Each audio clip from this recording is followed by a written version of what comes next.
अब हम पढ़ेंगे, बहुत ही इंपॉर्टेंट है, शोध के चरण या स्टेप्स ऑफ रिसर्च। इसको शोध के सोपान भी कहा जाता है। जो हम रिसर्च करते हैं, शोध करते हैं, वो वैज्ञानिक तरीके से करने की वजह से वो रिसर्च, वो शोध हमारा कई स्टेप्स से होकर के, कई क्रम से होकर के आगे बढ़ता है और फाइनल स्टेज तक, निष्कर्ष तक पहुंचता है। और इसीलिए उसको स्टेप्स कहते हैं। जो अलग अलग चरण होते हैं, वैज्ञानिक तरीका है, तो कहाँ पर हमें क्या करना चाहिए, व्यवस्थित तरीका। तो जो व्यवस्था है, व्यवस्था स्टेप्स वाइज होता है, उसी को स्टेप्स ऑफ रिसर्च कहते हैं, शोध के चरण कहते हैं। जैसे कि आप खाना बना रहे हैं, तो खाना बनाने के लिए पहले कच्चा माल चाहिए, जैसे चावल चाहिए, सब्जी चाहिए। उससे पहले भी, चावल सब्जी से पहले भी आप पहले ये बनाते हैं कि हमें खाना बनाना क्या है। उससे पहले भी ये देखते हैं खाना किसके लिए बना रहे हैं, समस्या क्या। अगर कोई बीमार है तो वो समस्या की, तो आदमी बीमार है, इनके लिए किस तरह का खाना बनाना चाहिए, उसके लिए मार्केट से क्या लाना चाहिए, फिर उसको कैसे पकाना चाहिए। तो एक स्टेप्स में आता है। वैसे ही शोध भी जो है चरणबद्ध होता है, यानी कि निष्कर्ष तक जब आप पहुंचते हैं, जिन जिन अलग प्रक्रियाओं से होकर के आप गुजरते हैं, उसी को शोध के चरण कहा जाता है। अब शोध के चरण को लेकर के विद्वानों में मतभेद है, फिर भी सामान्यतः शोध के 9 चरण बताए गए हैं। उसमें कुछ विद्वान जो है किसी को एक दूसरे में मर्ज कर देते हैं, तो संख्या ऊपर नीचे हो जाता है। लेकिन अगर व्यवस्थित तरीके से अलग अलग हम पढ़ें, तो शोध के 9 चरण हम अभी देख लेते हैं। ये 9 चरण सबसे शुरुआती जो है, पहले एक बार मोटा मोटा देखते हैं, फिर इसको डिटेल में भी पढ़ेंगे। पहला जो है हमारा, वो है शोध समस्या का चयन, यानी कि सिलेक्शन ऑफ रिसर्च प्रॉब्लम्स। कि आप रिसर्च किस पे करेंगे, वो विषय आपके पास होना चाहिए। और विषय भी क्या, उसमें कुछ समस्या निकलेगी तो उस पर शोध करेंगे कि उसका समाधान क्या होना चाहिए। जैसे कि चर्म रोग है, किसी को चर्म रोग हो रहा है, तो योग, कौन से योग के आसन करेंगे, या प्राणायाम करेंगे, क्या करेंगे, या कुंजल करेंगे, या षटकर्म करेंगे कि चर्म रोग खत्म हो जाए। तो पहले तो चर्म रोग एक समस्या है, उस समस्या का चयन करेंगे। या किसी को डायबिटीज है, डायबिटीज भी एक समस्या है। या गीता में 700 श्लोक हैं, उससे संबंधित कहीं से कुछ निकालना है आपको, तो अलग अलग हो सकते हैं, सिद्धांत वाले हो सकते हैं, व्यवहारिक हो सकते हैं। शोध selection of research problem, research जो है अलग अलग तरीके के समस्याएं हो सकती हैं। तो पहले हम जो समस्या का चयन करते हैं, वो पहला स्टेप हमारा होता है। अब समस्या का हमने चयन कर लिया, तो दूसरे स्टेप पर पहुंचेंगे। फिर आएगा साहित्य समीक्षा, उसको कहते हैं रिव्यू ऑफ लिटरेचर। यानी कि जो विषय आपने चुना, जो समस्या आपने चुना, उससे संबंधित क्या पहले कोई शोध हुआ है, या उससे संबंधित क्या कोई किताब पहले से मौजूद है, कोई शास्त्र, कोई मूल ग्रंथ मौजूद है। उस मूल ग्रंथ पे किन किन लोगों ने व्याख्या की है, ये सब रिव्यू ऑफ लिटरेचर में आएगा। जब उसको आप पढ़ते हो तो आपको अंदाजा लगता है कि ये तो हो चुका है, और ये उससे एक आपको जानकारी भी मिलती है। तो आप उसकी लिस्ट बनाते हो कि ये हमें जो है रिव्यू ऑफ लिटरेचर, ये हम पढ़ेंगे, फिर उसका आप रिव्यू करते हो। उसके बाद है तीसरे स्टेप्स में, इसको हम डिटेल में देखेंगे अभी, परिकल्पनाओं का निर्माण, यानी कि मेकिंग ऑफ हाइपोथेसिस। हाइपोथेसिस यानी परिकल्पना क्या, कि आपने कहा कि स्किन डिजीज होती है और योग से कैसे ठीक करना है उसको, योग के विभिन्न कैसे, कौन कौन से चीजें, षटकर्म है, आसन या प्राणायाम है, या मेडिटेशन है, किसका इस्तेमाल कितनी देर करना है, कौन सा करना है, कौन सा नहीं करना है। इसको लेकर के आप पहले से एक हाइपोथेसिस बनाते हो, एक पहले से आप परिकल्पना लेकर चलते हो, इसको हम करेंगे। संभावित समाधान आप पहले से ले लेते हो, लेकिन वो संभावित समाधान है, ध्यान रखेंगे, वो समाधान संभावित वाला वो चेंज हो सकता है कि वो सटीक वही आपका रिजल्ट आ जाए, लेकिन हो सकता है कि पूरा का पूरा चेंज हो जाए, हो सकता है कुछ चेंज हो, कुछ आपका जो संभावना लिया है कुछ उसमें सटीक बैठ जाए। लेकिन चूंकि हम वैज्ञानिक आधार पर, पूरा शोध ही वैज्ञानिक आधार पर होता है, इसीलिए फाइनल रिजल्ट क्या होगा वो हाइपोथेसिस से डिपेंड नहीं करेगा। हाइपोथेसिस बस आपको एक रास्ता देता है, एक लकीर दे दिया, उस लकीर के आसपास आप चलोगे, उसको कभी सेटिस्फाइड करोगे, कभी गलत हो रहा है तो उस हाइपोथेसिस को आपको हटाना भी पड़ेगा, नकारना भी पड़ेगा। हमने वो कर लिया। अब हम चौथे चरण में आते हैं, स्टेप्स 4 में आते हैं। इसमें होता है डेवलपमेंट ऑफ रिसर्च डिजाइन, यानी कि वहां तक आपने कर लिया। अब क्या करोगे, शोध के लिए एक योजना बनाओगे, रूपरेखा बनाओगे, एक डिजाइन तैयार करोगे, कैसे हम उसको आगे बढ़ाएंगे अपने रिसर्च को। उसमें सारी जानकारी आपको लिखनी होती है। कौन से सिद्धांत का हम चयन करेंगे, हमारा सैंपल बड़ा होना चाहिए, छोटा होना चाहिए, क्या होना चाहिए, कौन से एरिया में हम जाएंगे, कितने लोगों से बात करेंगे। तो ये हमारा शोध के लिए योजनाबद्ध एक रूपरेखा हमारा जो है पूरा कंप्लीट करके हम उसको बना लेते हैं। 5वें स्टेप्स में हमारा आता है सिलेक्टिंग सैंपल। अब हम सैंपल को सिलेक्ट करेंगे, यानी कि हम ये देखेंगे कि एक पूरा बड़ा सा समूह में हमें रिसर्च करना है, लेकिन पूरे समूह में हर एक आदमी से हम बात नहीं कर सकते, तो उसमें एक पार्ट को हम सैंपल को हम कलेक्ट करते हैं, कुछ एक सैंपल ही लेते हैं, अलग अलग तरीके के सैंपल हम ले लेते हैं। यानी हर आदमी से बात करने, सब पे रिसर्च करना वो संभव नहीं होता है, तो सेलेक्ट करते हैं हम सैंपल को। उसी को कहा जाता है, हिंदी में बड़ा टफ है ये, न्यायादर्श या प्रतिदर्श चयन, इंग्लिश में आप इसको सिलेक्टिंग सैंपल कह सकते हैं। छठा स्टेप है राइटिंग अ रिसर्च प्रपोजल। अब शोध के प्रमाणीकरण के लिए एक प्रस्ताव आपको लिखना पड़ता है। अब कोई कोई लोग क्या करते हैं, ये शोध का जो राइटिंग रिसर्च प्रपोजल है, इसको अलग से ना दे करके इसको ऊपर ही परिकल्पना में ही इसको मर्ज कर देते हैं बहुत सारे लोग, ये ध्यान रखेंगे।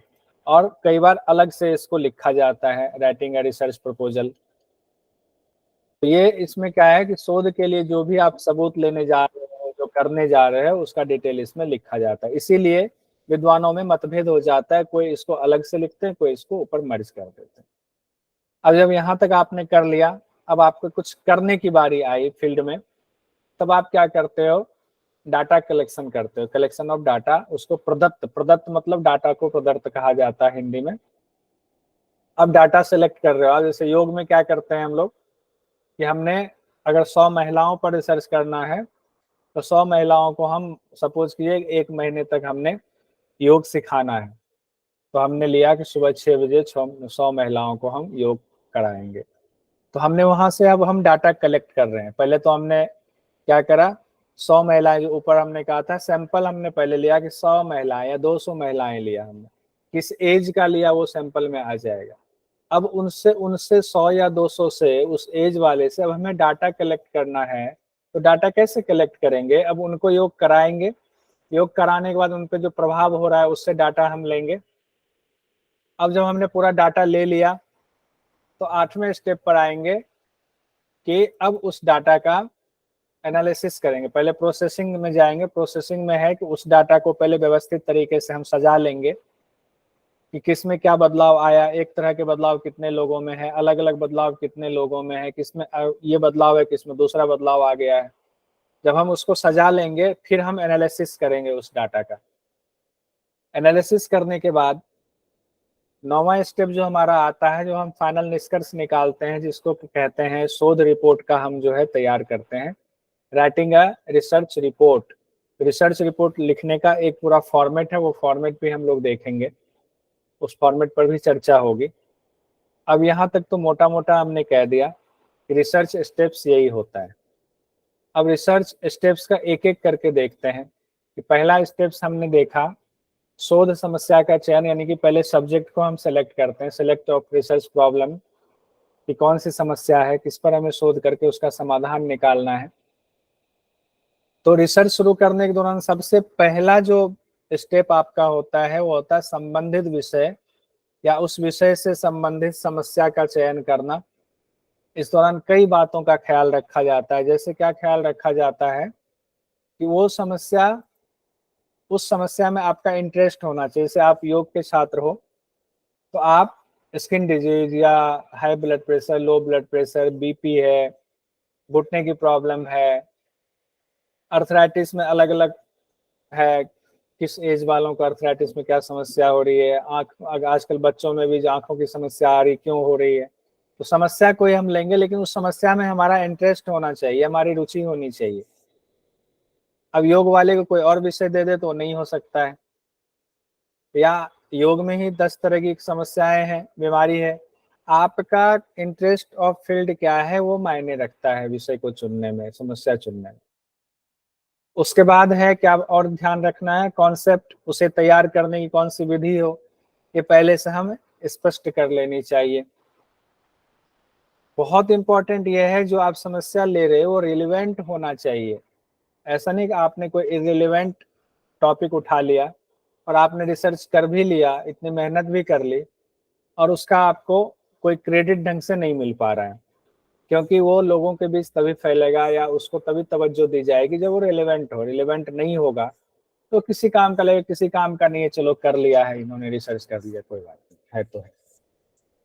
शोध तय करते समय, जब आप शोध तय कर रहे हैं तो समय का ध्यान रखना है कि ऐसा टॉपिक चुनना है, ऐसा विषय चुनना है, इसे संसाधन को ध्यान में रख करके कि तय समय पर और उपलब्ध संसाधन, जो भी आपको संसाधन पहले से पता होता है कि हमें क्या संसाधन उपलब्ध है, यानी कि क्या सुविधाएं उपलब्ध हैं, उसको ध्यान में रख करके ही हमें विषय का यानी समस्याओं का चयन करना चाहिए। अब आप हो यहाँ और आप अमेरिका के लिए चयन कर लो कि अमेरिका में लोगों को स्किन प्रॉब्लम क्यों होती है, आपको सैंपल इकट्ठा करने में संसाधन ही आपको नहीं हो पाएगा। अमेरिका नहीं जा पाए तो दिक्कत, अमेरिका गए तो वहां पर आप लोगों से मिलना जुलना हो नहीं पाएगा, कैसे आप सेलेक्ट करोगे सैंपल को। तो इसका ध्यान रखना है। रिसर्च से संबंधित डेटा कैसे उपलब्ध होगा, ये पहले, जैसे कि अब ये है अमेरिका के लिए हमने कर लिया, तो उससे संबंधित डेटा कैसे उपलब्ध होगा, इसको भी ध्यान में रखना है। इसीलिए ज्यादा उत्साह में कोई ऐसा टॉपिक ना ले लें जो बाद में आपके गले के लिए फांस बन जाए। उसके बाद है एक नैतिक मूल्यों को पहले से तय कर लीजिए। नैतिक मूल्य, एथिक्स होते हैं रिसर्च के। रिसर्च के एथिक्स में कई चीजें आती है, दूसरे का नहीं चुराना है, उन्होंने जो किया वो उसको पढ़ आप लीजिए तो अच्छा रहेगा आपको पढ़ने के बाद कि आप उन्होंने जो किया है उससे अलग हमें कुछ करना है। और भी कई चीजें एथिक्स में आती हैं, उसका पूरा सीक्वेंस बना हुआ है। समस्या नया हो तो अच्छा रहेगा, पुराना समस्या इस पर बहुत रिसर्च हो चुका है, आप एक बार और रिसर्च कर रहे हैं। ज्यादातर आजकल यही देखा जाता है, जो नहीं ज्यादा मेहनत करना चाहते हैं तो पुराने टॉपिक को उठा लेते हैं, उसी में कुछ नया करने की कोशिश करते हैं, तोड़ जोड़ करके जो है बना लेते हैं। लेकिन अब जो है सब कुछ ऑनलाइन हो रहा है तो ये पकड़ में आ जाता है बहुत जल्दी। इसीलिए समस्या नया हो, अलग हो दूसरे से तो बेहतर होता है। समस्या व्यवहारिक रूप से उपयोगी हो, इसको ऊपर रिलेवेंट कहा गया, व्यवहारिक हो तो ज्यादा बढ़िया रहता, उपयोगी होगा सबके लिए आपका रिसर्च, आपका मान सम्मान बढ़ेगा उस रिसर्च से और जन समुदाय को उसका फायदा भी होगा। उसके बाद समस्या के समाधान में बहुत ज्यादा धन लगे ऐसा समस्या ना चुन लें, बहुत समय लगे, बहुत मेहनत करना पड़े, इसका भी ध्यान रखना है। जो संसाधन वाली बात आती है उसको रखते हुए अब हम आते हैं दूसरे स्टेप्स में। हमने समस्या का चयन कर लिया, हमने विषय को ले लिया कि हमें इस विषय पर रिसर्च, किसी ने हैंड रेज किया हुआ है, ठीक है। अब हमने दूसरे स्टेप में आना है, विषय तो आ गया, अब क्या करें, अब कैसे हम रिसर्च को आगे बढ़ाएं। तो हम लिटरेचर का रिव्यू करेंगे, अब साहित्य की समीक्षा करेंगे कि हमने स्किन डिजीज के बारे में लिया हुआ है सपोज कीजिए, उससे संबंधित कौन कौन से साहित्य हमें मिल सकते हैं। आयुर्वेद से संबंधित कुछ साहित्य मिल रहे हैं, या हमारे वेद पुराणों में कुछ कहा गया है, या साइंस में जो है इसको लेकर के डिजीज होता क्या है, बैक्टीरिया है, वायरस है, क्या है, ये फंगल इन्फेक्शन है, किस तरह का इन्फेक्शन है, उससे संबंधित जो भी साहित्य मौजूद हैं उसको पहले आप पढ़ते हैं। उससे क्या होता है, आपको सूचनाएं मिलती हैं। कई बार पत्र पत्रिकाओं में कई सर्वेक्षण होते हैं कि इस खास एरिया में पानी की वजह से तो नहीं कोई समस्या हो रही है, स्किन डिजीज हो रही है, तो ऐसे जो है जो लेख छपे हुए उस लेख को भी आप इकट्ठा करते हैं आर्काइव में जा करके, आजकल तो गूगल है, गूगल में आप जब जानकारी देते हैं वहां से बहुत कुछ मिल जाता है, बहुत सारी किताबें मिल जाती हैं PDF, जो नहीं मिलती आते हो तो उसकी सूची आप तैयार कर लेते हो। अगर पहले उसी सब्जेक्ट पर कोई रिसर्च हुआ है तो उसका भी आप अध्ययन कर लेते हो। उससे क्या होता है कि आप एज इट इज वही अध्ययन ना करके कि इस पे तो रिसर्च हो ही चुका है, हमें इससे अलग कुछ करना है, इससे आगे बढ़ के कुछ करना है। तो उससे क्या होता है कि ऐसा करने से समस्या के बारे में अब तक जो प्राप्त आवश्यक ज्ञान की आपको जरूरत थी वो जानकारी आपकी पूरी हो जाती है, एक बेस आपका हो जाता है, आप जानकार हो जाते हो उस विषय के। अब उस पे अब आपको आसानी होती है रिसर्च करने में। तो ये शोध साहित्य यानी कि जो अब तक शोध हुए हैं या जो मूल प्रति है या उस मूल प्रति पे जिन्होंने व्याख्या लिखा हुआ है, किसी अब इन्होंने एक विद्वान हुए WR वर्ग, इन्होंने क्या कहा, इनके मुताबिक कहा किसी क्षेत्र का साहित्य उसकी नींव को तैयार करता है, किसी क्षेत्र से संबंधित है कि चाहे वो बीमारी से संबंधित हो या किसी आध्यात्मिक विषय से संबंधित हो या किसी रिसर्च के विषय से संबंधित हो या व्यवहारिक जो प्रायोगिक रिसर्च है उससे संबंधित हो, कोई भी उससे जुड़ी हुई जो भी किताबें जो भी साहित्य हैं वो उस ज्ञान के लिए आधार का काम करता है, नींव का काम करता है, फाउंडेशन का काम करता है। और उस फाउंडेशन के ऊपर आप जो आगे काम करने वाले हो वो डिपेंडेंट होता है, उसी के आधार पर हम आगे बढ़ते हैं। साहित्य समीक्षा में किन बातों का ध्यान रखना होता है, तो हमें जो महत्वपूर्ण वेरिएबल्स है उसको खोजना होता है। वेरिएबल्स, इसको हिंदी में चर कहते हैं, इंपॉर्टेंट वेरिएबल्स को सर्च करना है, कौन कौन से वेरिएबल्स हैं उसमें। वेरिएबल्स में कोई वस्तु हो सकता है, कोई गुण हो सकता है, गुणात्मक भी होता है या मात्रात्मक भी होता है। तो वेरिएबल्स कई तरह के होते हैं, वेरिएबल्स के बारे में अभी हम लोग पढ़ेंगे। उस विषय पर अब तक जो रिसर्च में हो चुका है और जो आपको करना है वो अलग अलग आप पहले ही इकट्ठा करके डाटा तैयार कर लेते हो कि उस विषय पर ये रिसर्च ये बात हो चुका है और ये हमें करना है, ये अलग कर लिया हमने ताकि मिसमैच ना हो, ताकि बाद में ये ना कहे कि आपने कहीं से चुराया हुआ। हो सकता है आपने ना चुराया हो लेकिन शोध उस पर पहले हो चुका, वही रिजल्ट आ चुका, उसी चीज को आपने फिर से कर दिया और वो आपको लगे कि आपके जो जिनके अंडर में आप कर रहे हो स्कॉलर आप हो और आपके क्या बोलते हैं उनको, अभी ध्यान नहीं आ रहा है, गाइड, आपके गाइड को ये लगे कि इन्होंने कहीं से कॉपी कर लिया हुआ है। तो दोनों को अलग अलग कर लें, पृथक पृथक कर लें और जितने साहित्य हैं उसको संकलित आपने कर लिया ताकि आप रेफरेंस दे पाओ अपने शोध के दौरान कि इस साहित्य के मुताबिक ये है, इस साहित्य के मुताबिक ये कहा गया है। अमित जी माइक ऑफ कर लीजिए। अब इसमें कहा गया वेरिएबल्स, चर, चर की चर्चा आई थी, चर बहुत इंपॉर्टेंट माना गया साहित्य वाले में। तो चर के बारे में कोई वस्तु या घटना जिसे मापा जा सके या जिसमें मापने का गुण हो उसी को चर माना गया है।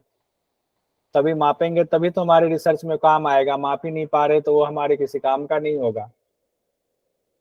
अब डी एमेटो के मुताबिक विद्वान ने कहा है, डी एमेटो नाम के शिक्षाविद ने या आप कह ले इसको मनोवैज्ञानिक ने, कि किसी प्राणी अथवा वस्तु के मापने योग्य गुणों को चर कहा जाता है।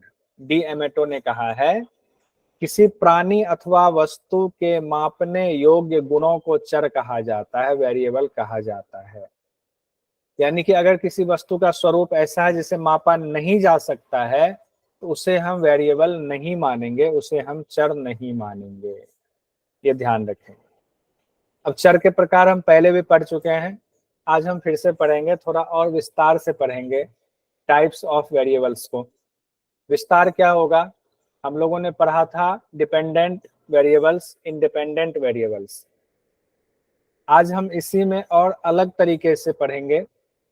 एक्टिव वेरिएबल्स होता है, एक होता है एट्रीब्यूट वेरिएबल्स, उसी को थोड़ा सा और आगे बढ़ाएं तो क्वालिटेटिव होता है और क्वांटिटेटिव होता है। ठीक है, होता क्या है, ये आश्रित चर डिपेंडेंट वेरिएबल, जैसे कि हम लोगों ने कहा छात्र जो है डिपेंडेंट वेरिएबल है और टीचर जो है independent variable.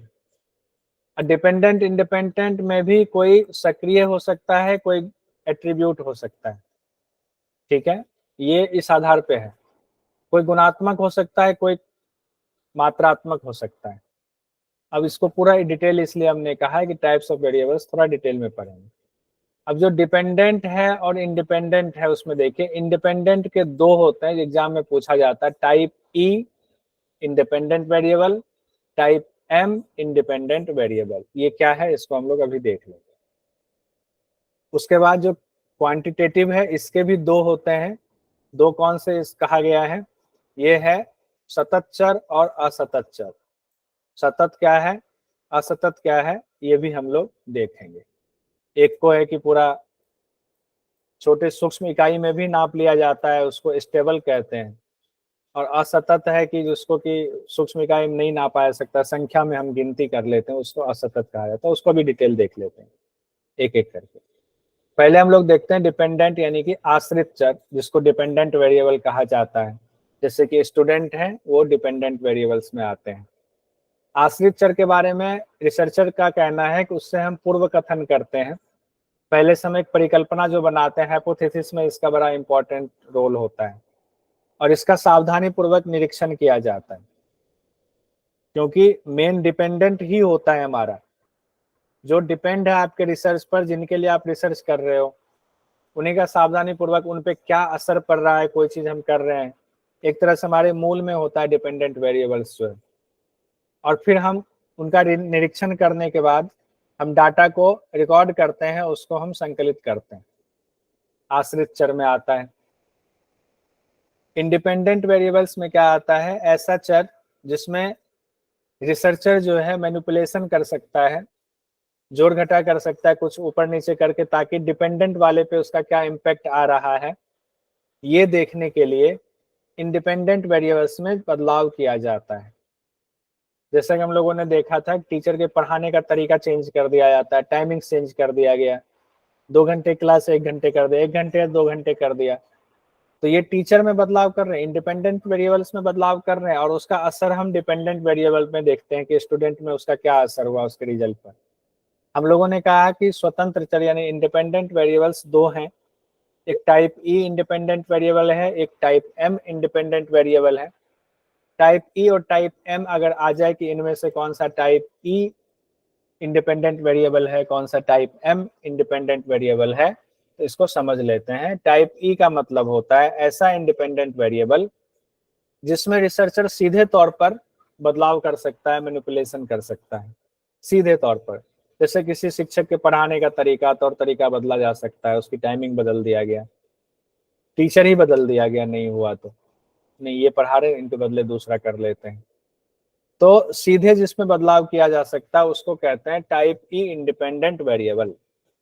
Type am independent variable क्या होता है, जिसमें सीधे तौर पर बदलाव नहीं किया जा सकता है, सिलेक्शन के द्वारा बदलाव किया जा सकता है, सिलेक्ट कर सकते हैं। जैसे आयु, आयु किसी का हम नहीं बदल सकते हैं, अमित जी की जो आयु होगी वही होगी। हम बस इतना कर सकते हैं इस क्लास में कि 60 साल के ऊपर वालों का एक अलग से बना दें कि आप 7 से 8 क्लास लेना, हम कर दें कि 25 साल तक जो है उनका टाइमिंग अलग कर सकते हैं। तो सेलेक्ट करके उसमें बदलाव किया जा सकता है, हम डायरेक्ट बदलाव नहीं कर सकते हैं। धर्म है, बुद्धि है, इसमें हम डायरेक्ट बदलाव नहीं कर सकते हैं। हम सिलेक्शन के जो, जैसे हमने कहा कि जिनको 50 में से 50 मार्क्स आया, सपोज करो ऐसा किया जाता है कि जिनको कम मार्क्स आया, आप स्कूल में देखते होगे, जिनको कम मार्क्स आता उनके लिए स्कूल में क्लास के बाद एक्स्ट्रा क्लासेस रखी जाती। तो हमारे आपके बच्चे स्कूल में पढ़ते होंगे तो हमें पता हो एक्स्ट्रा क्लासेस किन के लिए रखी जाती, जो उस सब्जेक्ट में अच्छा नहीं कर पाया तो उनके लिए एक्स्ट्रा क्लासेस रखी गई। तो वो इसी श्रेणी में आता है, टाइप एम इंडिपेंडेंट वेरिएबल में मान लिया जाता है उसको। अब सक्रिय चर, एक्टिव वेरिएबल, अब ये दोनों में आ जाएगा। अब एक्टिव वेरिएबल दोनों में से कोई जो भी एक्टिव रहता है और जिन चरों में बदलाव संभव हो पाता है उसे एक्टिव वेरिएबल कहते हैं, और जिसमें बदलाव संभव नहीं होता है उसको एट्रीब्यूट वेरिएबल कहते हैं। जैसे कि बदलाव संभर कैसे हम करते हैं, पुरस्कार देना, दंड देना, पुरस्कार दे करके देखते हैं कि उसमें कुछ लोगों में इंटरेस्ट जग रहा है कि नहीं, परफॉर्मेंस बेहतर हो रहा है कि नहीं, योग नहीं कर रहे हैं तो कुछ पुरस्कार हम रख दें, कंपटीशन करवा दें, या कुछ दंड देना भी कि नई क्लास में बच्चे आ रहे हैं तो क्लास से रिमूव करना पड़ेगा। तो इस तरह से ये एक्टिव वेरिएबल्स होगा। और एट्रीब्यूट वाले में होगा कि इसमें तोड़ जोड़ संभव नहीं है, यौन है, बुद्धि या आर्थिक स्तर इसमें माना जाता है, ये एट्रीब्यूट वेरिएबल्स में आता है। अब है क्वालिटेटिव और क्वांटिटेटिव वेरिएबल। ये भी बाकियों से मिलता जुलता है, उसी के अंतर्गत क्वांटिटी के हिसाब से और क्वालिटी के हिसाब से हम उसमें डिफरेंस करते हैं, ऊपर जितने हम लोगों ने देखा हुआ है। इसका संबंध उन सभी चरों से होता है क्वालिटेटिव में जिसको कि हम मात्रा में सुव्यवस्थित नहीं कर सकते हैं, कि 4 है कि 5 है, मात्रा में हम नहीं कर सकते हैं, मात्रात्मक नहीं है ये, तो वो हो गया क्वालिटेटिव। जैसे प्रजाति है, धर्म है, कार्य है, व्यक्तित्व है किसी का, वो उसकी क्वालिटी है। अब किसी के व्यक्तित्व को हम 1 2 3 व्यक्तित्व में नहीं नाप सकते हैं, उसके नापने की विधि अलग होती है क्वालिटी को। उसी तरीके से मात्रात्मक जो क्वालिटेटिव होता है, जो क्वांटिटेटिव होता है, क्वांटिटेटिव में हम आराम से नाप सकते हैं कि हमने देख लिया किनको कितने मार्क्स आए, हमने बता दिया 50 में 50 इनको आया, 50 में 49 इनको आया, 45 इनको आया, वो हुआ क्वांटिटेटिव वेरिएबल्स की श्रेणी में आएगा। किसी का हमने कितने सूत्र याद है आपको पातंजलि योग दर्शन के, या कितने लोग भूखे सो गए आज, कितने लोगों ने आज क्लास नहीं लिया, ये सब हमारा आ जाएगा क्वांटिटेटिव वेरिएबल्स में। अब कहा गया जो हमारा क्वांटिटेटिव होता है यानी मात्रात्मक होता है, ये ज्यादा उपयोगी होता है क्योंकि इसमें आंकड़े हमारे पास सटीक होते हैं, और क्वालिटेटिव में हमारे पास आंकड़े सटीक नहीं होते हैं। अब देखिए यहाँ हम लोगों ने कहा था मात्रात्मक यानी कि क्वांटिटेटिव वाले के 2 प्रकार होते हैं। क्वांटिटेटिव के कौन से 2 प्रकार होते हैं, एक होते हैं सतत चर, एक होता है असतत चर। सतत चर कांस्टेंट वेरिएबल्स इसको कहा जाता है। सतत चर जिसको कि हम आराम से सूक्ष्म मात्राओं में भी जिसको हम नाप सकते हैं, जैसे समय है 4 घंटा 5 मिनट 10 सेकेंड, सूक्ष्म मात्राओं में भी नाप दिया। आयु है कि ये बच्चा 10 साल 2 महीने 5 दिन 2 घंटे का, अगर उसका एग्जैक्ट हमें पता है कि इतने बजे वो बच्चा पैदा हुआ इतने साल पहले, हम उसको नाप सकते हैं, सूक्ष्म मात्राओं में भी नाप सकते हैं। लेकिन असतत चर में क्या होता है, पूरी तरह से सटीक मापन नहीं हो पाता है, हम गिनती कर लेते हैं और फिर हम निश्चित कर लेते हैं कि इस मकान में इतने कमरे हैं, तो ये हमारा हो गया असतत चर की श्रेणी में आएगा। अब चरों को कैसे नापते हैं, मेजरिंग वेरिएबल्स यानी कि चरों का मापन कैसे होता है, तो स्टीवन के मुताबिक 4 तरीके से चरों को मापा जाता है। वेरिएबल्स का मेजर 4 तरीके से किया जाता है। एक है सांकेतिक मापन यानी कि नॉमिनल स्केल में, दूसरा है क्रम सूचक ऑर्डिनल स्केल में, तीसरा है अंतराल मापन इंटरवल स्केल, चौथा है रेशियो स्केल। चौथे वाले में एक तरह से तीनों समाहित है, तीनों का मिला जुला रूप है चौथा वाला, ये ध्यान रखेंगे रेशियो स्केल वाला। नॉमिनल स्केल में क्या होता है, इसे क्लासिफिकेशन मापन भी कहते हैं, ध्यान रखेंगे कि जैसे महिला और पुरुष है तो मेल और फीमेल, ये जो क्लासिफिकेशन हुआ ये हमारा नॉमिनल स्केल के अंतर्गत आता है। इसमें चरों को कुछ श्रेणी में, कुछ उप श्रेणी में मापा जा सकता है। जब चर यहाँ पर कोई भी हो सकता है, चर हम भी हो सकते हैं, आप भी चर हो सकते हैं, वेरिएबल्स हो सकते हैं। रिसर्च के लिए, रिसर्च के लिए आप कौशल या आप जानकी या अमित नहीं है, उनके लिए आप वेरिएबल हैं, चर हैं बस रिसर्चर के लिए। अब दूसरा है ऑर्डिनल स्केल में, क्रम सूचक मापन में क्या होता है इसमें उप समूहों को व्यवस्थित पहले किया जाता है और व्यवस्थित करके उसमें से फिर जो है स्केल निकाला जाता है ऑर्डिनल। जैसे कि समाज को आर्थिक आधार पर हमें बांटना हो तो ये निम्न आर्थिक स्थिति है इनकी, इनकी आर्थिक स्थिति मध्यम है, मिडिल क्लास है, ये हायर क्लास है। अब निम्न में भी हम कहते हैं बिल्कुल लोअर, ये बिल्कुल खाने को भी नहीं है, निम्न में भी हम कैटेगरी रख सकते हैं। मीडियम में कहते हैं लोअर मीडियम क्लास, अपर मीडियम क्लास। अब उसमें भी पता नहीं कितनी श्रेणी का हो सकता है, वो डिपेंड करता है आपके पास वेरिएबल्स कितने हैं, डाटा कितना है आपके पास, उस डाटा को कैसे आपको बांटना है, तो ऑर्डिनल स्केल में आएगा। उच्च में भी एलिट क्लास में higher elite class, medium elite class, lower elite class, ऐसे आप बांट सकते हो, ये ऑर्डिनल स्केल के अंतर्गत आएगा। उसके बाद है इंटरवल स्केल। इंटरवल स्केल में क्या होता है, अंकों को मापा जाता है या 0 डिग्री सेल्सियस से 100 डिग्री सेल्सियस इस तरह से मापा जाता है इंटरवल लेकर के, कि सुबह के 6 बजे टेम्परेचर दिल्ली का कितना है, 12 बजे कितना है, शाम के 6 बजे कितना है। जैसे कि अभी चांद पर हमारा चंद्रयान 3 गया है, विक्रम लैंडर गया और उससे प्रज्ञान रोवर निकला, और प्रज्ञान रोवर ने अभी जो है वहां टेम्परेचर को मापा, तो उसने कहा कि टेम्परेचर 50 डिग्री से 60 डिग्री है। और जैसे उसने जमीन को थोड़ा सा अंदर के का टेम्परेचर लिया तो देखा कि कुछ सेंटीमीटर में ही टेम्परेचर -10 डिग्री चला गया। तो बड़ा आश्चर्य की बात है कि टेम्परेचर ऊपर कुछ और है, नीचे कुछ और है। या समय के हिसाब से देख ले अगर वो, कि इस टाइम पर सूर्य की रोशनी में ये है और सूर्य की रोशनी ना हो, क्योंकि सूर्य की रोशनी नहीं होने पर तो चार्ज बैटरी खत्म हो जाएगी, लेकिन कुछ समय तक तो चलेगा, तो टेम्परेचर कहते हैं कि वहां बहुत गिरता है, उस समय का टेम्परेचर कुछ और होगा। तो इस तरह जो है जब हम मापन करते हैं वेरिएबल्स का, चर का, तो इंटरवल स्केल उसको कहा जाता है। तो यहाँ पर चर जो हमारे लिए चांद ही चर हो गया, और हमारे लिए प्रज्ञान रोवर जो है वो यंत्र हो गया है। उसके बाद रेशियो स्केल में क्या होता है, ऊपर के तीनों मापन के गुण इसमें मौजूद होते हैं, तीनों से ये संबंधित होता है। भार है, ऊंचाई है, लंबाई है, इत्यादि का मापन जब सब में इस्तेमाल कर देते हैं, रेशियो स्केल हम करते हैं, ये सब में लागू होता है, तो इसको कहते हैं रेशियो स्केल। ये तीनों में ही आप कहीं भी लागू कर सकते हैं। ये 4 कैटेगरी वेरिएबल्स को मापने का बताया हुआ है, ये बताया है स्टीवन जी ने।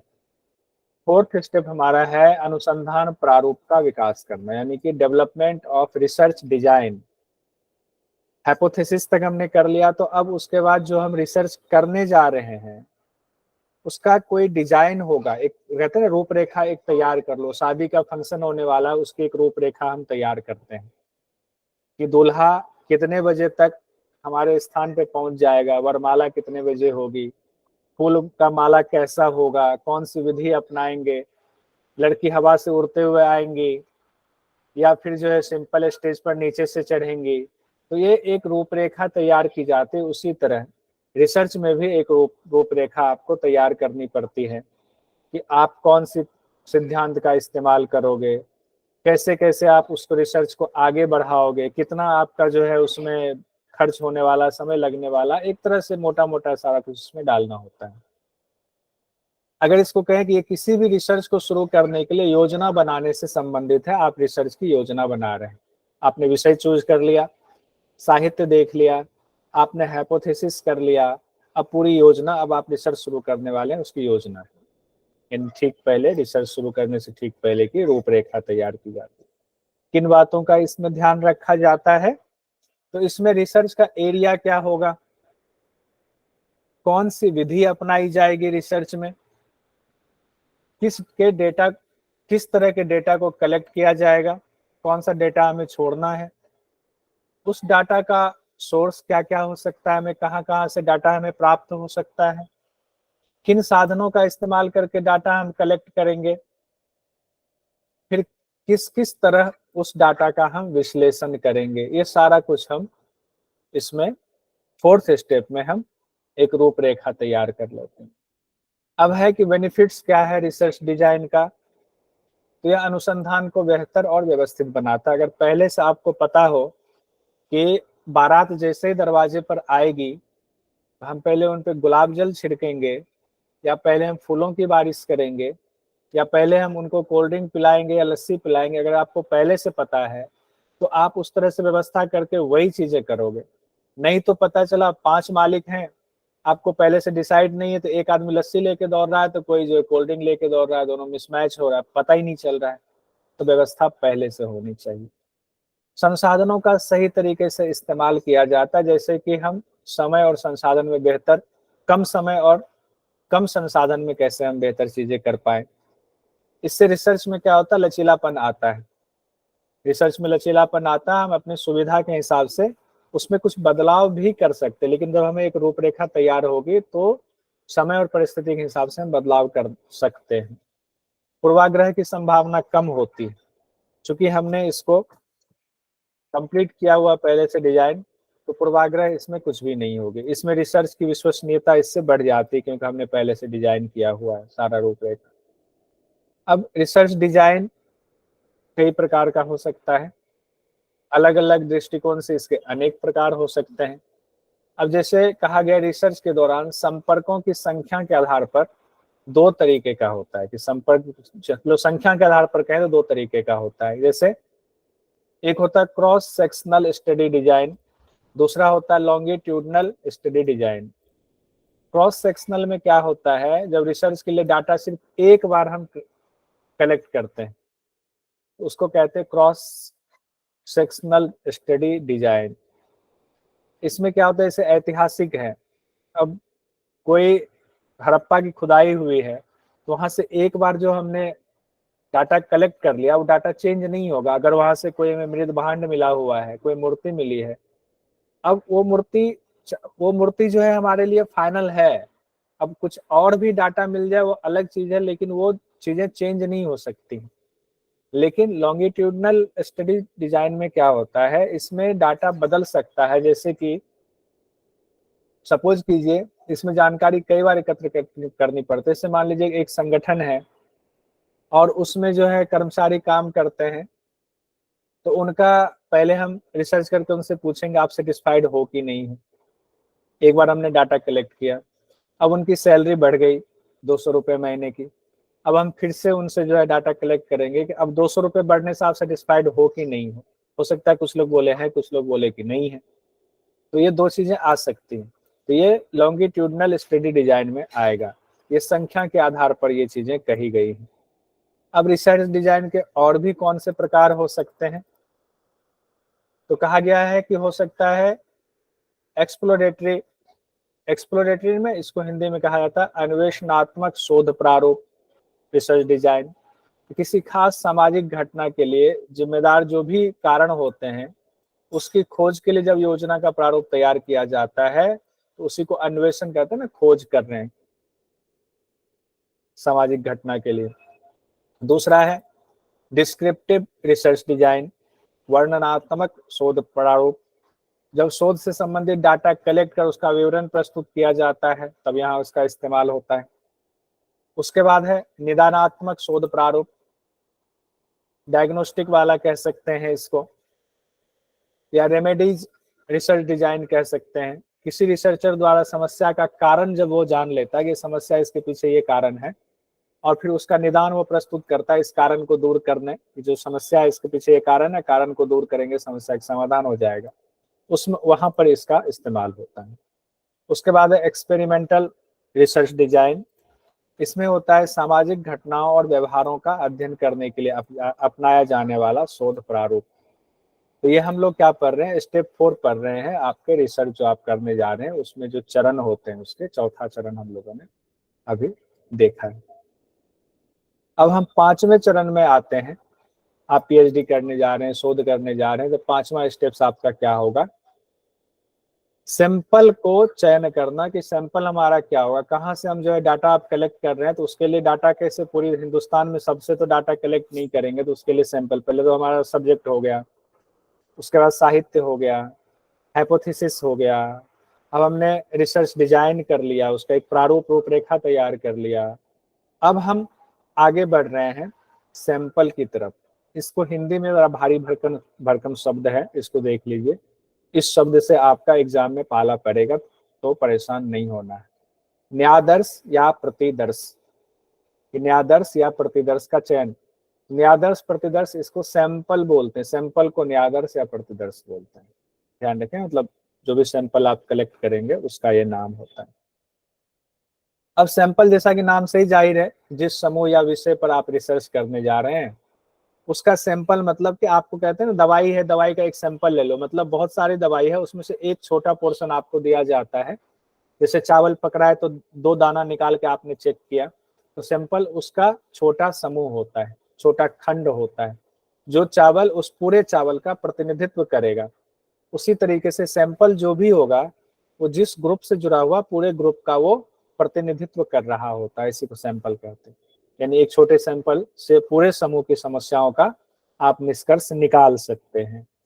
इसलिए बहुत महत्वपूर्ण है कि सैंपल किस तरह से चुना जाए। अगर आपने गलत सैंपल चुन लिया तो आपका रिजल्ट खराब हो सकता है, आपका रिसर्च अधूरा रह सकता है, उसमें त्रुटि रह सकती है। तो त्रुटि से बचने के लिए क्या कहते हैं, हम सैंपल को बहुत सोच समझ कर चुनते हैं, उसके बहुत तरीके हैं। कहते हैं सैंपल को आप चर भी कहते हैं, चर मतलब वेरिएबल्स होता है, वेरिएबल्स ही हम मानते हैं। इसे ही न्यादर्श या प्रतिचयन भी कहते हैं। ये शोध के हिसाब से कुछ भी हो सकता है, जैसे चर होता है ना, घर को भी चर कह सकते हैं, वेरिएबल कह सकते हैं, इंसान को भी कह सकते हैं, फैक्ट्री को कह सकते हैं, या योग के कोई खास आसन। आप जैसे मान लीजिए कि आपने अर्ध मत्स्येंद्र आसन लिया, तो वो अर्ध मत्स्येंद्र आसन आपके सैंपल में आएगा। मान लीजिए आपने सोचा कि कोई बीमारी संबंधित कराएंगे, आपने 5 आसन कराना है, तो 5 जो आसन आपने सेलेक्ट किया वो आपका सैंपल हो सकता है। एक तो आसन का सैंपल हुआ, वो एक वेरिएबल ये हो गया। दूसरा वेरिएबल क्या हो जाएगा आपका सैंपल, किन लोगों को कराना है। तो दोनों चीजें आप चयनित कर रहे हैं पहले से, तो उसमें बड़ी सावधानी बरतनी पड़ती है। अब एक मिड्रेड पार्टेन हुए शिक्षाविद, इन्होंने क्या कहा, समग्र में से, यानी कि समग्र मतलब संपूर्ण में से निश्चित संख्या में व्यक्ति, घटना अथवा निरीक्षणों को पृथक करने की जो प्रक्रिया है या पद्धति है, उसके अध्ययन के लिए संपूर्ण समूह में से एक अंश का चयन करना ही न्यादर्श या प्रतिदर्श है या सैंपलिंग है। ठीक है, ये चीज हम लोग देख चुके हैं। अब सवाल यह है कि सैंपलिंग की आवश्यकता क्यों पड़ती है, न्यादर्श की आवश्यकता, ये शब्द बार बार आए तो अच्छा है, न्यादर्श। तो अब सैंपलिंग की आवश्यकता क्यों पड़ती है, जहां पर दिक्कत हो एग्जाम में वहां इंग्लिश वाला भी देख लेंगे तो समझ में आ जाएगा कि न्यादर्श है, प्रतिदर्श है, जिसके लिए सैंपलिंग शब्द का इस्तेमाल किया गया है। तो इसमें कहा गया कि रिसर्च में खर्च कम करने के लिए, reduction in cost of research.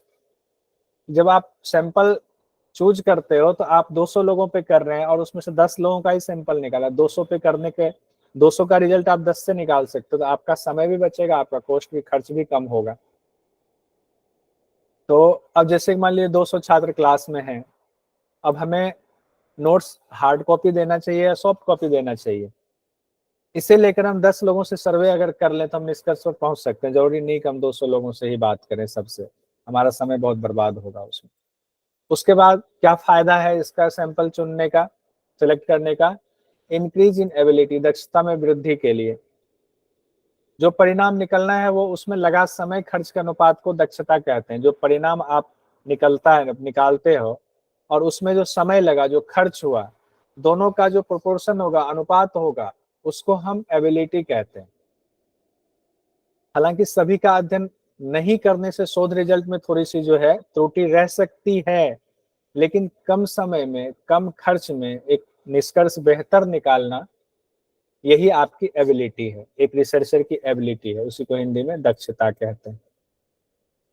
अब और क्या फायदा होता है, कहते हैं एक्यूरेसी ऑफ रिजल्ट, परिणाम की शुद्धता, परिणाम कितना सही और सटीक निकल रहा है, ये इस पे भी डिपेंड करता है कि जो सैंपल आपने सेलेक्ट किया वो, और उस सैंपल से जो अब डाटा कलेक्ट किया जाएगा, उस कलेक्ट करने वाले जो लोग हैं वो कितने कुशल हैं, कितनी क्षमता उसमें बेहतर है, तभी जो है परिणाम शुद्ध निकलेगा।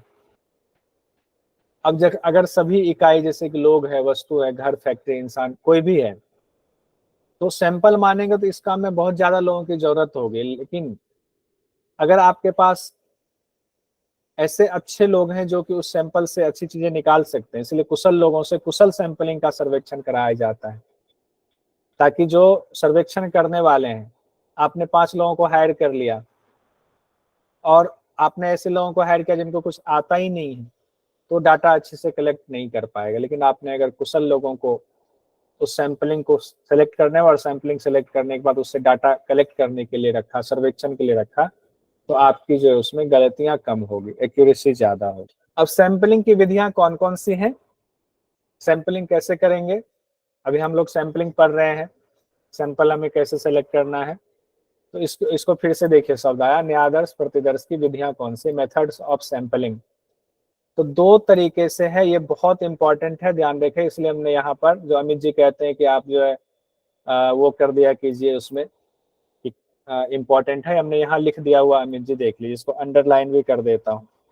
Important portion for examination purpose, बहुत इंपॉर्टेंट, वैसे इंपॉर्टेंट सारा ही है, इंपॉर्टेंट ही पढ़ा रहे हैं, लेकिन उसमें जो सबसे इंपॉर्टेंट है वो इसमें लिख दिया है कि मेथड्स ऑफ सैंपलिंग, ये अभी आएगा, आपको एग्जाम में से संबंधित सवाल भी आते हैं।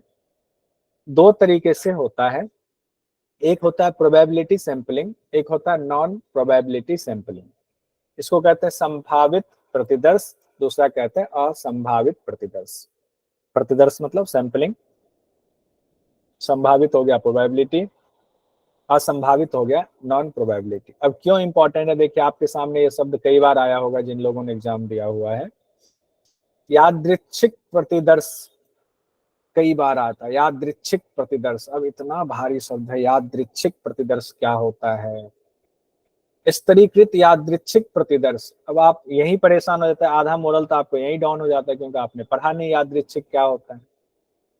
तो अभी हम लोग पढ़ते हैं, जो प्रोबेबिलिटी सैंपलिंग है वो उसमें 3 प्रकार है। क्या है, एक है सिंपल रैंडम सैंपल या सैंपलिंग, सिंपल रैंडम सैंपलिंग, दूसरा है स्ट्रेटिफाइड रैंडम सैंपलिंग, और तीसरा है क्लस्टर सैंपलिंग। 3 देख ली, प्रोबेबिलिटी वाला, एक प्रोबेबिलिटी नॉन प्रोबेबिलिटी, ये आसानी से याद रहेगा। प्रोबेबिलिटी वाले में 3 है, सिंपल रैंडम सिस्टम और स्ट्रेटिफाइड रैंडम सिस्टम, और एक है क्लस्टर सैंपल। ठीक है, हिंदी में नाम देख लेते, साधारण यादृच्छिक प्रतिदर्श, यादृच्छिक का अर्थ हुआ रैंडम, ठीक है। स्ट्रेटिफाइड रैंडम सैंपल, स्तरीकृत, स्ट्रेटिफाइड स्तरीकृत, और यादृच्छिक रैंडम के बदले, और सैंपल को प्रतिदर्श कहते हैं। क्लस्टर, क्लस्टर मतलब गुच्छा, समूह, और सैंपल हुआ प्रतिदर्श या न्यायादर्श। ये संभावित के 3 हो गए, इसको हम लोग अभी डिटेल पढ़ेंगे, पहले एक बार देख लेते, नाम से पहले परिचित हो जाए ताकि बाद में ये हमें डराए ना। दूसरा है नॉन प्रोबेबिलिटी सैंपलिंग, असंभावित प्रतिदर्श। इसके भी भाग हैं, इसके 5 कैटेगरी है, 5 तरह के होते हैं। 5 कौन कौन से हैं, पहला है कोटा सैंपलिंग, जिसको कोटा प्रतिदर्श कहते हैं। दूसरा है पर्पोसिव सैंपलिंग, यानी कि उद्देश्यपूर्ण प्रतिदर्श। तीसरा है एक्सीडेंटल सैंपलिंग या इंसिडेंटल सैंपलिंग, इसको आकस्मिक प्रतिदर्श कहते हैं। नाम भारी लग रहा होगा, अभी जब पढ़ेंगे तो लगेगा अच्छा इतना आसान है। चौथा है सिस्टमैटिक सैंपलिंग, क्रमबद्ध प्रतिदर्श। और 5वां है स्नोबॉल सैंपलिंग, हिमकंदुक प्रतिदर्श। नाम कितना भारी और इतना मजेदार है, ये इतना आसान है। पहला जो है प्रोबेबिलिटी सैंपलिंग का, पहला है सिंपल रैंडम सैंपल। कैसे हम सैंपल करेंगे, तो इसका एक तरीका बताया गया, साधारण यादृच्छिक प्रतिदर्श इस विधि से करेंगे। ये क्या होता है सिंपल रैंडम सैंपलिंग, साधारण यादृच्छिक प्रतिदर्श कैसे सेलेक्ट करते हैं, इसका अर्थ समझ लीजिए, एग्जाम में आए तो छूटना नहीं चाहिए। इसमें कहा गया है कि मान लीजिए कि कोई समूह है और उस इकाई में से प्रत्येक सदस्य के सैंपल के तौर पर चुने जाने की संभावना बराबर है। जैसे कि मान लीजिए अभी क्लास में 30 लोग हैं, या ज्यादा लोग हैं, शायद 35 लोग हैं। तो अब मान लीजिए 10-10 का हमने 3 ग्रुप बनाया, तो 3 ग्रुप हो गया 10-10 का, मान लीजिए। अब 10 जो 30 लोग हैं 3 ग्रुप में 10-10 में से, अब ये किसी को नहीं पता है कि कौन सैंपल के तौर पर चुना जाएगा। लेकिन सबकी संभावना बराबर है सैंपल के तौर पर चुने जाने की। कैसे? अब कोई किसी के लिए बाधक नहीं होगा। शालिनी जी रिया जी के लिए बाधक नहीं हो सकती हैं, सोनू जी शालिनी जी के लिए बाधक नहीं हो सकती। सैंपल में कोई किसी को रोक नहीं सकता है। ये ऐसी विधि है सिंपल रैंडम सैंपलिंग वाली। तो इसमें क्या होता है, हम किसी को भी चुन सकते हैं। तो कोई कौन सी विधि अपनाई जाएगी, तो उसमें क्या करते हैं, पहले हम सबका नाम का सिस्टम बनाते हैं, नाम का वो लिख लेंगे सबका। हमारे पास पूरा डेटा, इतने लोगों का 10-10 का जो 3 ग्रुप बनाया, सबका डेटा हमारे पास इस्तेमाल के लिए नाम तैयार है। अब हम इसमें से कैसे किसको सिलेक्ट करेंगे, हम चेहरा देख के सिलेक्ट नहीं करेंगे। किनकी नाक लंबी है, किनके दांत अच्छे हैं, किनकी हाइट अच्छी है, कुछ भी नहीं देखेंगे। कैसे चुनेंगे? लॉटरी मेथड से चुनेंगे।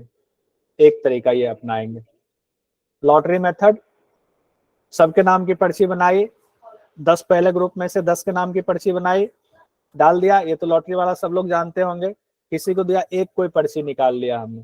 अब जो पर्ची निकली वो हमारा सैंपल हो गया एक ग्रुप में से। अगर हमें एक करना है तो एक, हमें 2 लेना है तो 2 पर्ची हम निकाल लेंगे। अब वो 2 जो पर्ची निकली, क्या उसमें से बाकी पर्ची एक दूसरे के लिए बाधक थी? नहीं थी। सबकी संभावना बराबर थी चुने जाने की? थी। यही इसकी खासियत। तो पहली है लॉटरी विधि से हम सेलेक्ट कर लेते हैं। इसी तरीके मान ली 2-2 सेलेक्ट करना, तो तीनों ग्रुप से हम 2-2 लॉटरी विधि से कर लेंगे। दूसरा है साधारण रैंडम संख्या सारणी विधि। इसी में सिंपल रैंडम में ही 2 विधि है, एक लॉटरी मेथड से निकालेंगे, दूसरा है साधारण रैंडम संख्या सारणी विधि। इसको simple random number table method कहते हैं। इसके द्वारा भी हम निकालते हैं कि रैंडमली हम किसी टेबल से 2 लोगों को हमने उठा लिया बिना देखे हुए, ठीक है, उस टेबल से 2 को हमने उठा लिया नंबर के हिसाब से। तो इसमें सबकी संभावना बराबर थी। एक तो ये हो गया प्रोबेबिलिटी वाले में। प्रोबेबिलिटी वाले का दूसरा है स्ट्रेटिफाइड रैंडम सैंपल, स्तरीकृत यादृच्छिक प्रतिदर्श। ठीक है, अब यहाँ क्या होता है, स्ट्रेटिफाइड रैंडम सैंपल में समस्या जो आती है, क्या आती है, सपोज कीजिए कि आपके पास एक बहुत बड़ा ग्रुप है और उस ग्रुप में से आपको सैंपल लेना है, और आपको दिक्कत ये आ रही है कि आपको पता चला कि ये ग्रुप जो है हेट्रोजीनियस ग्रुप है। अब हेट्रोजीनियस शब्द आया हुआ है, हेट्रोजीनियस का मतलब होता है कि अलग अलग गुण वाले, अलग अलग प्रकृति वाले लोगों का समूह, मतलब अलग अलग जो है विविध विविध तरह के लोगों का समूह है। मान लीजिए कि ऐसा ग्रुप है जहां 10 साल का बच्चा भी है, 60 साल के लोग भी हैं, 80 साल के लोग भी हैं, साइंस वाले भी हैं, आर्ट्स वाले भी हैं, मैथ्स वाले भी हैं। अब आपको हेट्रोजीनियस वाले में आप समझ नहीं पाओगे कौन सा सैंपल हम ले। अगर मान लीजिए सैंपल हमने लिया, 10 साल का बच्चा निकल आया तो हमें दिक्कत होगी। साइंस वाला निकल आया तो एक ही होगा, आर्ट्स वाले का कैसे होगा। तो हम इसके लिए क्या करते हैं, सबसे अच्छा इसमें स्टेप बनाते हैं कि विविध लोगों को हम एक गुण वाले लोगों को उसमें से छांटते हैं। साइंस वाले को अलग कर दिया, मैथ्स वाले को अलग कर दिया, जिस जो हमारा समस्या होगा, जो हमारे शोध का विषय, उसके हिसाब से। अगर एज ग्रुप के हिसाब से करना है तो वो छांट लिया, हमें उसकी क्वालिटी के हिसाब से छांटना है, क्वालिटी के हिसाब से पहले हमने ग्रुप बना लिया। अब जब क्वालिटी के हिसाब से हमने ग्रुप बना लिया, तो अब उस एक ग्रुप में से किसी को भी निकाल लेंगे तो वो पूरे ग्रुप का वो प्रतिनिधित्व करेगा। तो इसमें बस अंतर इतना ही है स्ट्रेटिफाइड और सिंपल रैंडम सैंपल में, कि स्ट्रेटिफाइड वाले में पहले हम उनको गुण के हिसाब से अलग अलग हम ग्रुप बना लेते हैं।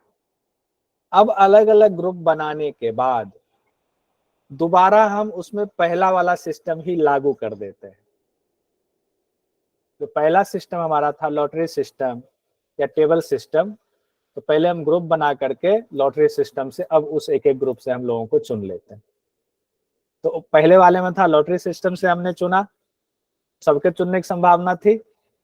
अब इसमें क्या हुआ, हमने बस, चूंकि ये मिक्स एकदम खिचड़ी था, खिचड़ी में से हमने दाल अलग किया, चावल अलग किया, नमक अलग किया, सब्जी को अलग किया। अब सब में से हम ऊपर वाला नियम लगा करके ही उसको चुन लेंगे। ठीक है, तो इसको क्या हुआ, इसमें रिस्ट्रिक्शन भी हुआ। रिस्ट्रिक्शन क्या हुआ कि हमने अलग अलग किया और फिर हम रैंडम तरीके से सैंपल हम इसमें से ले लेते हैं।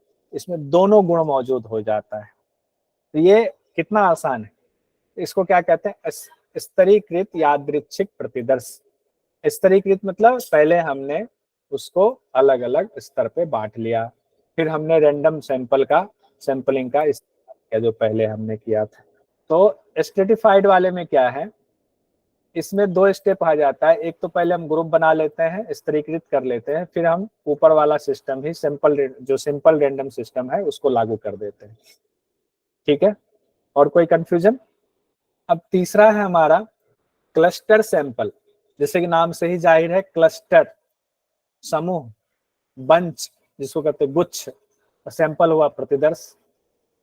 अगर आपके सैंपल का एरिया यानी क्षेत्रफल बहुत बड़ा हो, जैसे कि अब इतना बड़ा है कि उसको कवर करना बहुत खर्चीला और अनुपयोगी होगा। जैसे मान लीजिए, हमें एग्जाम्पल से देखेंगे बहुत आसानी से, हमें हिंदुस्तान के शहरी हिस्से से, हिंदुस्तान का जो शहरी हिस्सा है उसमें 8वीं क्लास के छात्रों पर कोई सर्वे करना है पूरे हिंदुस्तान में। तो आप पूरे हिंदुस्तान में 8वीं क्लास के सभी बच्चों का सर्वे तो नहीं कर सकते हैं। तो पहले हम क्या करेंगे, कुछ राज्यों का चयन करेंगे, स्टेट का। हमने 5 स्टेट का चयन किया, फिर उन राज्यों में से कुछ जिलों का हम चयन करेंगे, फिर उन जिलों में से कुछ ब्लॉक का चयन करेंगे, उस ब्लॉक में से कुछ गांव का चयन करेंगे, और फिर कुछ स्कूल तक हम पहुंचेंगे।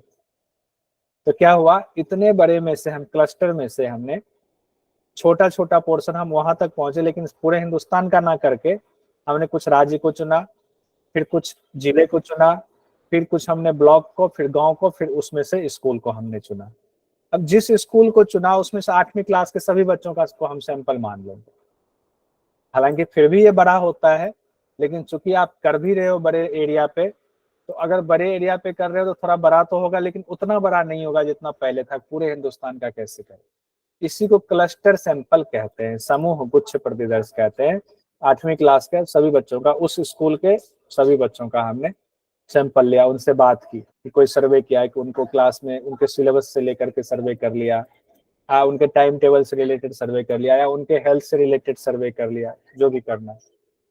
हमारा प्रोबेबिलिटी वाला कंप्लीट हो गया सैंपलिंग का। दूसरा है हमारा नॉन प्रोबेबिलिटी सैंपलिंग, असंभावित प्रतिदर्श यानी नॉन प्रोबेबिलिटी सैंपलिंग में पहला है हमारा कोटा सैंपलिंग, कोटा प्रतिदर्श इसको बोलते हैं। इसमें क्या होता है, पहले रिसर्चर व्यक्तियों को उनकी विशेषता के हिसाब से ग्रुप बना लेता है कोटा सैंपलिंग में। अब आप कहेंगे ग्रुप तो फिर तो ऊपर वाले प्रोबेबिलिटी वाले में भी बनता है, लेकिन अंतर है इसमें क्या है, हमने उनकी विशेषता के हिसाब से ग्रुप तो बना लिया, लेकिन फिर उस ग्रुप में से पहले में था कि सबके चुने जाने की संभावना है प्रोबेबिलिटी में। नॉन प्रोबेबिलिटी पहले ही नाम से ही है कि सबके चुने जाने की संभावना नहीं है।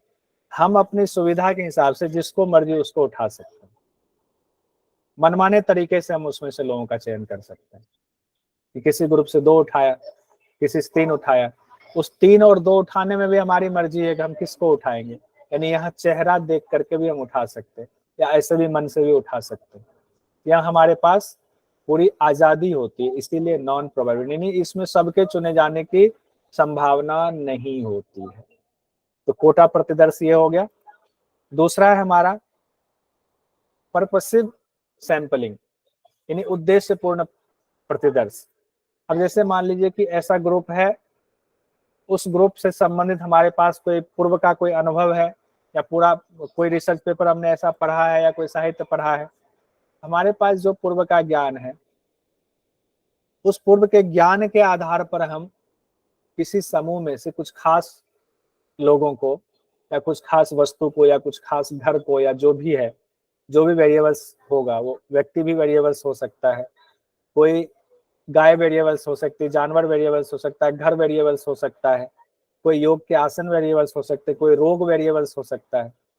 तो हम जो है कुछ खास सैंपल को अपने ज्ञान के आधार पर उस समूह में से सैंपल के तौर पर चुन लेते हैं। तो ये उद्देश्यपूर्ण प्रतिदर्श होता है, क्योंकि हम अपने ज्ञान का इस्तेमाल यहाँ करते हैं, पहले एक अनुभव का इस्तेमाल करते हैं। नॉन प्रोबेबिलिटी में तीसरा है हमारा एक्सीडेंटल या इंसिडेंटल सैंपलिंग। इसमें हमें पता नहीं होता कि हमारे सैंपल के लिए कौन आने वाला है, इंसिडेंटली कोई भी सैंपलिंग में आ जाता है। जैसे सपोज कीजिए एक बार क्या हुआ, मैं रोड से जा रहा था और साइड में बहुत सारी दुकानें थी, और वहां से संजोग से उसी समय मैं गुजर रहा था, दो लड़का सामने आ गया। उसने कहा सर नमस्ते, आपका नाम क्या है, ये है, तो हमें एक सर्वे करना है। हमने कहा बताइए सर्वे, हम क्यों आपके सर्वे में क्यों अपना, कहा बस 10 मिनट लगेगा, 10 मिनट का सर्वे है। कहा ठीक है। तो हम तैयार हो गए, उस समय पढ़ते थे तो हमारे पास समय था, हमने चलो करते। वो किसी कार कंपनी का था और ये सर्वे करवा रहा था आप कितने तक की कार लेना चाहते हैं, आप कार में कितना एयरबैग्स आपके लिए अच्छा होगा, इस तरह के उन्होंने सर्वे किया। ठीक है, सर्वे हो गया। सर्वे के बाद उन्होंने जो एक डायरी और पेन दी, ठीक है, उनको भी लगा कि उन्होंने समय दिया। तो अब उनकी साइड से देखे तो मैं उनके लिए सैंपल हुआ, प्रतिदर्श हुआ। किस तरह का प्रतिदर्श हुआ? एक्सीडेंटल प्रतिदर्श हुआ, एक्सीडेंटल सैंपल हुआ। एक्सीडेंटल क्यों हुआ? उसको पता नहीं था पहले से, ना उसने सेलेक्ट किया किस समूह से लेना है। एक्सीडेंटली मैं उधर से जा रहा था, उन्होंने पकड़ लिया। इसको कहते हैं एक्सीडेंटल प्रतिदर्श। यानी कि जैसे मान लीजिए कि आपको 100 लोगों पर सर्वे करना है और आप इंडिया गेट चले गए, उस दौरान वहां जितने लोग आपको मिल गए कि जिससे करते चले गए, करते चले, जो भी मिल जाए, चाहे वो बंगाल से आए हो, चाहे केरला से आए हो, जो भी आए हो, आपने उनसे जो है बातचीत करा और अपना फॉर्म भरवाया, उनसे जानकारी ली और आप गए, तो आपके पास 100 लोगों के सर्वे हो गए, लेकिन वो एक्सीडेंटल आपके सैंपल कहलाएंगे। चौथा है इसमें नॉन प्रोबेबिलिटी वाले में सिस्टमैटिक सैंपलिंग, क्रमबद्ध प्रतिदर्श। सिस्टमैटिक सैंपलिंग में हम क्या होता है, पहले से ही अरेंज कोई ग्रुप है, उसमें किसी खास विधि से हम सैंपल लेते हैं। जैसे कि मान लीजिए इसमें देखिए, ये बहुत इंपॉर्टेंट है, इसको समझ लीजिए। बाकी वाला तो थोड़ा सा ही समझ करके हो जाएगा, लेकिन इसमें थोड़ा सा मैथमेटिक्स का इस्तेमाल किया गया है सिस्टमैटिक सैंपलिंग में। ऐसा नाम से ही जाहिर है कि हम पहले कोई खास अरेंज्ड ग्रुप बनाते हैं, फिर उसमें से सैंपल लेते हैं। कैसे लेंगे सैंपल? क्योंकि ये नॉन प्रोबेबिलिटी है, इसमें भी सबके चुने जाने की संभावना नहीं होगी। जैसे कि मान लीजिए हमें 100 लोगों के ग्रुप में से 10 सैंपल लेने हैं। 100 लोगों का ग्रुप है, 10 सैंपल, तो 100 के चुने जाने की संभावना नहीं है। इसमें क्या किया जाता है, 100 में आप 10 से डिवाइड करते हैं उसको, ठीक है। तो आप 10 से जब डिवाइड करते हैं तो आपका आता है 10, आपका नंबर आता है। तब आप क्या करते हैं, हर 10वें व्यक्ति को आप सैंपल के तौर पर चुनते हैं। आपने नंबरिंग किया हुआ है, आपने 10वां व्यक्ति उठाया, फिर उसके बाद 10वां उठाया, फिर 10वां उठाया, इस तरह से आपको 10 सैंपल मिलेंगे। बाकी के 9 के चुने जाने की संभावना नहीं है। इसको कहते हैं सिस्टमैटिक सैंपलिंग। जैसे कि अब इसी में मान लीजिए कि 100 में से आपको 25 सैंपल लेने हैं, तो 100 में 25 से भाग दे दीजिए, डिवाइड कर दीजिए, तो आंसर कितना आता है, 4। तो हर चौथा व्यक्ति जो है आपका सैंपल हो जाएगा। सिस्टमैटिक सैंपलिंग किया ये गुण है, ध्यान रखिएगा, इसमें मैथमेटिक्स का पूरा इस्तेमाल हो रहा है, इसीलिए इसको सिस्टमैटिक सैंपलिंग कहा गया। अब आगे बढ़ते हैं, 5वां वाला स्नोबॉल सैंपलिंग। ये सारे शब्द जो है ना आ जाता है एग्जाम में, सैंपलिंग बहुत इंपॉर्टेंस रखता है। स्नोबॉल सैंपलिंग भी बहुत आसान, बहुत मजेदार है। इसको नाम हिंदी में एक तो कहा गया हिम कंदूक प्रतिदर्श। हिम मतलब स्नो हो गया, बॉल, कंदूक मतलब बॉल हो गया, प्रतिदर्श सैंपलिंग को कहते हैं। ये बहुत इंटरेस्टिंग सैंपलिंग सिस्टम है। इसमें पहले क्या करते हैं, कुछ लोगों से हमने उसको सैंपल के तौर पर चुना, जानकारी ली, और यही कुछ लोग जो है फिर कुछ और लोगों के नाम सुझाते हैं कि इनसे भी आप सैंपल कर सकते हैं, आपको बेहतर जानकारी मिलेगी। तो फिर हम जिनका नाम सुझाया उनके पास जाते हैं, उनको सैंपल के तौर पर हम मानते हैं। फिर उन्होंने कुछ और नाम सुझाया, तो ये हमारा दायरा बढ़ता जाता है। स्नोबॉल कहते हैं, स्नोबॉल, छोटा सा पहले बॉल बनाते हैं, फिर उस पर और स्नो डालते हैं, सोनो डालते हैं, स्नो डालते हैं, वो बड़ा सा बॉल बन जाता है, छोटे से बड़ा सा बन जाता है। उसी तरीके से पहले कुछ को लिया, उन्होंने कुछ और नाम बताया, फिर उन्होंने कुछ बताया। ये प्रक्रिया हम तब तक चलाते रहते जब तक कि हमारे मन मुताबिक अच्छा सैंपल नहीं मिल जाता, फिर हम उसमें से सैंपल छांट लेते हैं। वांछित सैंपल मिल गया, हमारा काम हो गया। इसी को हिम कंदूक प्रतिदर्श या स्नोबॉल सैंपलिंग कहते हैं, बहुत आसान भाषा। अब हम लोग स्टेप 6 पर आते हैं, writing a research proposal. Research proposal क्या होता है, अनुसंधान प्रस्ताव लेखन क्या होता है। कई यूनिवर्सिटीज इसको मांगता है, रिसर्च प्रपोजल चाहिए, कई यूनिवर्सिटीज नहीं मांगता है, ये ध्यान रखिए। लेकिन ज्यादातर जो हमें जानकारी है, ज्यादातर यूनिवर्सिटीज में रिसर्च प्रपोजल मांगा जाता है, कि इसे अनिवार्य कर दिया गया है। इसमें आपको एक प्रस्ताव बनाना पड़ता है कि आप क्या क्या करेंगे, कितना समय लगेगा, कितना खर्च लगेगा, आपको क्या सुविधाएं चाहिए। एक तरह से ब्लूप्रिंट आप तैयार करके आप उनको देते हो और फिर वो उस पर ओके किया जाता है यूनिवर्सिटी की तरफ से, ठीक है आपका प्रपोजल हम पास करते हैं, या प्रपोजल को स्वीकार करते हैं या अस्वीकार करते हैं। आप उसमें ये भी कहते हो ये गाइड हमें चाहिए। पहले तो ये भी होता था कि मान लीजिए आपका कॉलेज कोई भी है और किसी और कॉलेज का भी आप गाइड मांग सकते हो। अब तो खैर उस पर रोक लगा दी गई है कि आपको गाइड उसी कॉलेज का होना चाहिए। तो आप जो भी ये ब्लूप्रिंट देते हो, ये प्रपोजल रखते हो यूनिवर्सिटी में अपने डिपार्टमेंट में, तो वो उसको स्वीकार करता है या अस्वीकार करता है, या उसमें कुछ कहता नहीं, अस्वीकार किया तो फिर आप उसमें जो संशोधन है वो करके उसको प्रपोजल देते हो। ये हो गया आपका राइटिंग प्रपोजल। ये इसमें एक जानकारी ये है कि ये 3 से 7 पेज का एक दस्तावेज होता है, जिसमें आप प्रस्ताव रखते हैं कि गाइड फंडिंग संबंधी औपचारिकताएं निभाई जाती हैं। बेसिकली ये औपचारिकताएं ज्यादा होती हैं, फॉर्मेलिटीज ज्यादा होती है। इसके मुख्य बिंदु क्या होते हैं, main points of research proposal के, इस शोध परियोजना से क्या लाभ होगा, किसे लाभ होगा, ये भी बताते हैं, क्योंकि सरकार का पैसा खर्च होता है। समस्या के बारे में जानकारी देना, शोध विधि भी आप बता देते हो, किस किस संगठन से आपको मदद की जरूरत पड़ेगी ये बताते हो, कितना समय लगेगा, क्या क्या सुविधाएं आपको यूनिवर्सिटी से चाहिए, कितना धन आपका खर्च होने वाला है। प्रस्तावक यानी शोधार्थी का परिचय पत्र और उनकी क्रेडिबिलिटी क्या है, उसकी भी जानकारी दी जाती है। ये प्रपोजल लेटर में 3 से 7 पेज का होता है। उसमें ये सारी जानकारी देकर के आप अनुमति मांगते हैं शोध को शुरू करने की। अब हम आते हैं 7वें स्टेप पर, प्रदत्तों का एकत्रीकरण। अब ये देखिए, ये शब्द और ये भी ध्यान में बिठा, वहां न्यायादर्श वाला आया था, यहाँ आया डाटा के लिए प्रदत्त शब्द का इस्तेमाल किया गया है। ये भी हमें परेशान कर सकता है। डाटा मत को कहते हैं प्रदत्त। तो डाटा कलेक्ट करने के लिए कई विकल्प और कई विधियां होती हैं कि कलेक्शन ऑफ डाटा कैसे किया जाएगा। इसमें रिसर्च आपकी प्रकृति क्या है, रिसर्च का क्षेत्र कितना बड़ा है, रिसर्च का आपका उद्देश्य क्या है, समय क्या लगेगा, खर्च क्या लगेगा, इसको ध्यान में रखते हुए आप डाटा कलेक्शन के लिए किसी एक विधि का चयन करते हैं। फिर उस विधि से डाटा कलेक्ट करने की आप प्रक्रिया शुरू कर देते हैं। ये आपका प्रदत्तों का एकत्रीकरण हुआ, थोड़ा भारी भरकम डाटा कलेक्शन हुआ।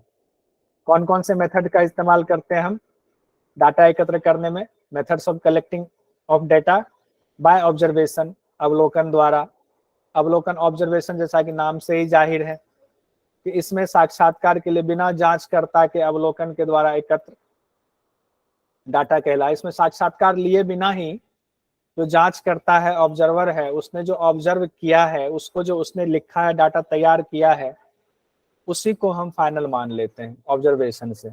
ये मान लीजिए कि कोई समसामयिक घटना है, हम गए कनॉट प्लेस में कोई ऐसी बात हो गई कि वहां पे हमने ऑब्जर्व किया, तो हमने एक डाटा बना लिया कि ऐसी ऐसी बात हुई, हमने ऑब्जर्व किया, वो हमारा डाटा हो गया ऑब्जर्वेशन का।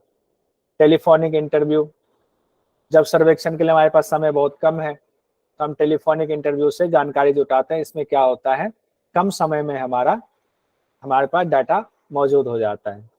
पर्सनल इंटरव्यू, इसमें समय थोड़ा ज़्यादा लगता है।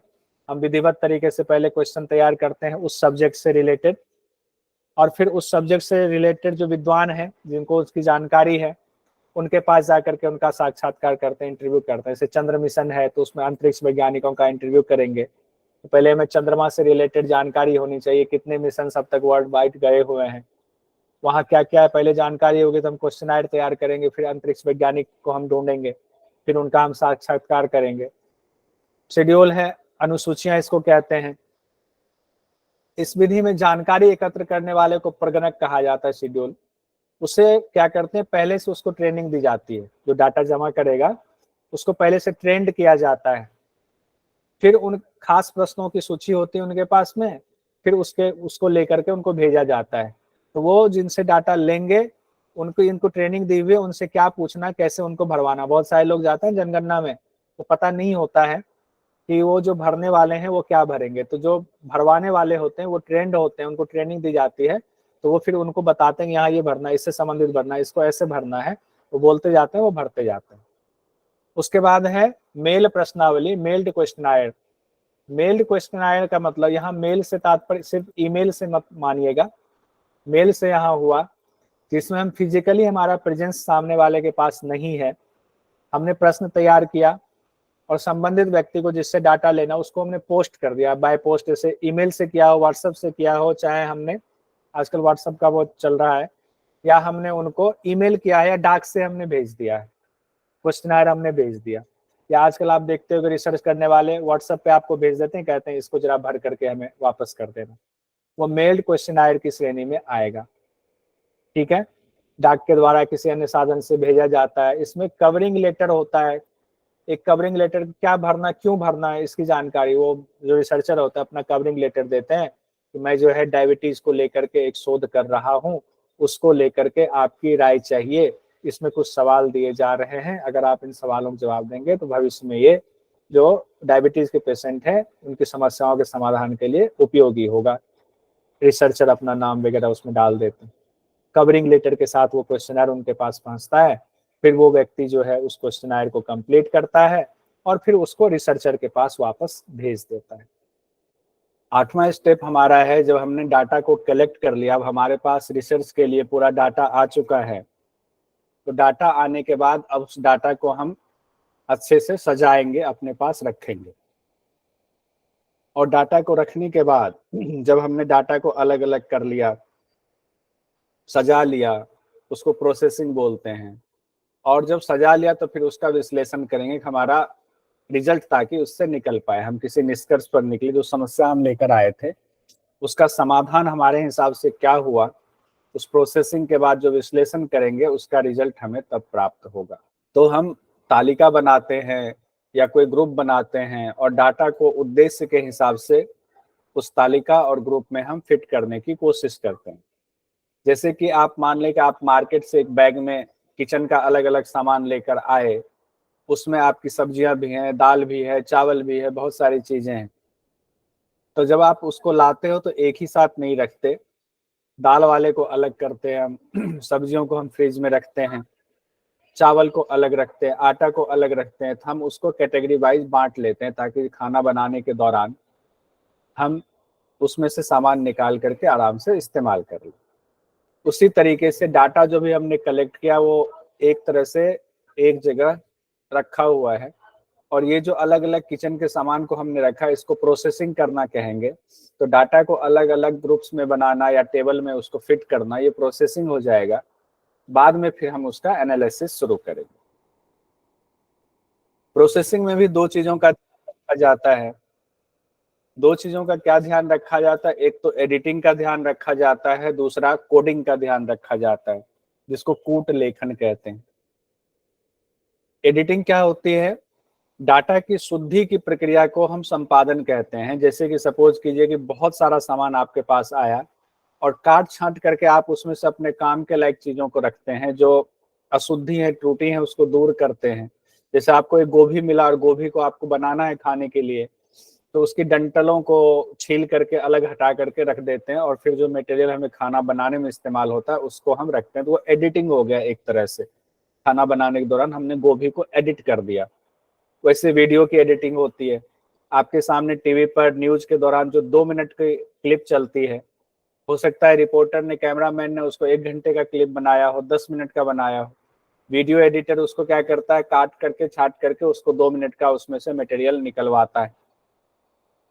तो इसी तरीके से डाटा के साथ भी होता है। जो डाटा हमारे काम की नहीं है, बेकार है, त्रुटिपूर्ण है, डाटा अधूरा डाटा है हमारे पास, उसको हम हटाते हैं, और जो हमारे पास कंप्लीट डाटा है, जो त्रुटियों से हटी हुई डाटा है, हमारे काम के है, तो उस डाटा को हम अलग रखते हैं, उसको एडिटिंग कहते हैं। इससे क्या होता है, जो अब डाटा आपके पास बचा वो क्वालिटी वाला डाटा आपके पास बचा। उसके बाद कोडिंग होती है। कोडिंग में क्या कहा जाता है, दो चीजें होती है, डाटा आपके गुणात्मक होगा या परिमाणात्मक होगा, या तो क्वालिटेटिव होगा या क्वांटिटेटिव होगा। क्वांटिटेटिव डाटा को फिट करना बहुत आसान होता है क्योंकि वो क्वांटिटी में है तो आप उसको टेबल में फिट कर देते हैं, लेकिन क्वालिटेटिव डाटा को फिट करना थोड़ा मुश्किल होता है क्योंकि एक ही सवाल का जवाब 10 आदमी 10 तरीके से दे सकता है, तो उसके लिए थोड़ी सी दिक्कत होती है। उस कॉपी को संयोजित करना, उसको प्रोसेस करना थोड़ा मुश्किल हो सकता है क्योंकि एक ही घटना को अलग अलग लोग अलग अलग तरीके से अलग अलग शब्दों में बयां करते हैं। अब उसके लिए क्या किया जाता है कि रिसर्चर अब उसको कोडिंग करता है, यानी कि उसमें से कुछ ऐसे कूट शब्द का इस्तेमाल करेगा कि लंबा डाटा भी छोटे में हमें समझ में आ जाए। जैसे हम लोग देखते हैं ना, अगर 10 चीजें हमने इसमें लिखी और नीचे हमने लिख दिया, उसमें स्टार लगा दिया, किसी में हमने ब्रैकेट बना दिया, किसी में त्रिकोण बना दिया और नीचे हम उसको लिख देते हैं कि स्टार का मतलब ये है। हमने लिख दिया ये जो हमने चकोर बनाया हुआ है यानी स्क्वायर बनाया, स्क्वायर का मतलब ये है। कई जगहों पर आपने इस तरह से कोडिंग देखी होगी और कोडिंग अलग अलग तरीके से हो सकती है। ये तो एक सिंपल उदाहरण हमने दिया। तो हमने देखा एडिटिंग और कोडिंग किया। उसके बाद क्या किया, हमने डाटा का वर्गीकरण कर दिया, अच्छे से सबको हमने सजा दिया। वर्गीकरण उनकी सामान्य विशेषता के आधार पर हम समूह बनाकर करते हैं कि एक तरह का डाटा एक साथ रखते हैं, दूसरे तरह के गुण और प्रकृति के हिसाब से डाटा अलग तरीके का रखते हैं, अलग जगह पे रखते हैं ताकि एनालिसिस के लिए हमें आसानी हो। एनालिसिस की तैयारी अभी हम कर रहे हैं। विशेषता के आधार पर दो वर्गीकरण किया जाता है। अभी तो एडिटिंग और कोडिंग हमने किया, अब हम वर्गीकरण कर रहे हैं। एक होता है सिंपल क्लासिफिकेशन, एक होता है मैनिफोल्ड क्लासिफिकेशन, बहुसंख्यक क्लासिफिकेशन। सिंपल क्लासिफिकेशन में क्या होता है, सिर्फ एक विशेषता पर विचार करते हैं और संपूर्ण डाटा को दो भागों में बांट देते हैं कि इसमें से जेआरएफ क्वालिफाइड 10 लोग हैं और बाकी जेआरएफ क्वालिफाइड नहीं है। बस दो ही डाटा हमने बांटा। हो सकता है कि दूसरे कैटेगरी में बहुत सारे और कैटेगरी निकल सकता है, लेकिन सिंपल क्लासिफिकेशन में बहुत सिंपल करते हैं। हमें जरूरत ही जितनी होती है उसी हिसाब से दो ही हम ग्रुप बनाते हैं। जैसे कि अब यहाँ देखिए एग्जाम्पल के द्वारा समझते हैं। कुल परीक्षार्थी सपोज कीजिए 50 हैं, नेट क्लियर किया 30, नेट में फेल हो गए कितने, 20 हो गए। बहुत सिंपल दो कैटेगरी बना करके हमने कर दिया। वहीं जब हम बात करते हैं बहुसंख्यक वर्गीकरण का, मैनिफोल्ड क्लासिफिकेशन का, तो इसमें संपूर्ण डाटा को और अधिक विशेषताओं पर ध्यान देते हुए अलग अलग समूह बनाते हैं, यानी दो से ज्यादा समूह हम बना देते हैं। जैसे अब इसी में देखिए कुल परीक्षार्थी इधर 50 था, हमने नेट क्लियर और नेट फेल 2 लिख दिया। इसको दूसरे तरीके से लिखें, कुल परीक्षार्थी 50 हुआ। अब हम इसमें नेट क्वालिफाइड में भी देखेंगे जेआरएफ कितने, तो मान लीजिए जेआरएफ 10 थे, उसमें से भी असिस्टेंट प्रोफेसर यानी नेट क्लियर 20 हो गए आपके। अब बहुत सारे ऐसे होंगे जो 5 नंबर से बस फेल हो गए, मतलब उनका पास हो जाता अगर थोड़ी सी और उन्होंने मेहनत की होती, तो वो हमने मान लिया कि ऐसे 10 लोग थे। और बहुत कम नंबर जिनको आए जो कि पूरी तरीके से फेल ही है, ऐसे 10 लोग हुए। तो इस तरह से हम मान लीजिए कि 50 का ऐसा ग्रुप था जिसमें ये हमने कैटेगरी वाइज निकाला और हमारे पास ये रिजल्ट आया। ये तो हमने 1 2 3 4 कैटेगरी में बांटा, हो सकता है 5 कैटेगरी हो जाए, 6 कैटेगरी हो जाए, वो डिपेंड करता है कि आप क्या निकालना चाह रहे हैं। इस तरह से दो वर्गीकरण हमने देख लिया। वर्ग अंतराल के हिसाब से वर्गीकरण, classification according to class intervals, जैसे कि उम्र है, आमदनी है, भार है, टैक्स है, प्रोडक्शन इत्यादि से संबंधित डाटा को जब हम क्लासिफाइड करते हैं तो ऐसे में क्वालिटेटिव डाटा को आंकड़ों के रूप में हम उसको क्लासिफाइड करते हैं, उसी आधार पर हम उसको बांटते हैं, वर्ग अंतराल के हिसाब से वर्गीकरण करते हैं। यानी डाटा हमारे पास है, अब डाटा को अलग अलग उसमें, यानी क्वालिटेटिव वाले की बात हो रही है। क्वालिटेटिव वाले को यहाँ क्वांटिटेटिव नहीं है, क्वालिटेटिव है। तो क्वालिटेटिव वालों आंकड़ों को उसी आधार पर हम वर्गीकरण करते हैं। उम्र के आधार पर कर लिया, जाति के आधार पर कर लिया, आमदनी के आधार पर कर लिया, टैक्स कौन कितना भरता है उस आधार पर कर लिया। नहीं, वो तो टैक्स वाला कौन कितना भरता है वो तो क्वांटिटेटिव में आ जाएगा, क्वालिटेटिव में अलग आएगा, जिसको नापा तोला नहीं जा सकता है। उसके बाद हम आते हैं सारणीकरण, टेबुलेशन बहुत इंपॉर्टेंट है। टेबुलेशन में क्या होता है सारणीकरण में, कि पहले जब टेक्नोलॉजी का इस्तेमाल नहीं हुआ था, आईसीटी का इस्तेमाल नहीं होता था, आईसीटी इन द सेंस कि आप जो कंप्यूटर बेस्ड जो जितनी टेक्नोलॉजी है उससे आप रिसर्च को आप टेबुलाइज कर देते हो, या बहुत सारे सॉफ्टवेयर है जो आपके रिसर्च में मदद करता है। वो हम लोग जब आईसीटी रिसर्च में आईसीटी का कैसे इस्तेमाल होता है वो पढ़ेंगे तो उसमें देखेंगे कौन कौन से सॉफ्टवेयर है, कैसे जो आईसीटी मदद करता है। तो आईसीटी की मदद से हम क्या करते हैं, आंकड़ों को ब्रैकेट में जमा करते हैं, उसको दिखाते हैं, यानी कि रॉ मटेरियल के तौर पर हम टेबुलेशन सारणीकरण सारणी बना करके उसमें आंकड़ों को फिट कर देते हैं। उससे क्या होता है, इसका फायदा विश्लेषण करने में आसानी हो जाती है, और दो या दो से ज्यादा डाटा हो तो हमारे पास टेबल बना हुआ है, उसको कंपैरिजन करने में हमारे सामने आसानी हो जाती है। कहीं से कोई गलती है उसमें तो तुरंत हमें वो पता चल जाता है कहाँ क्या गलती।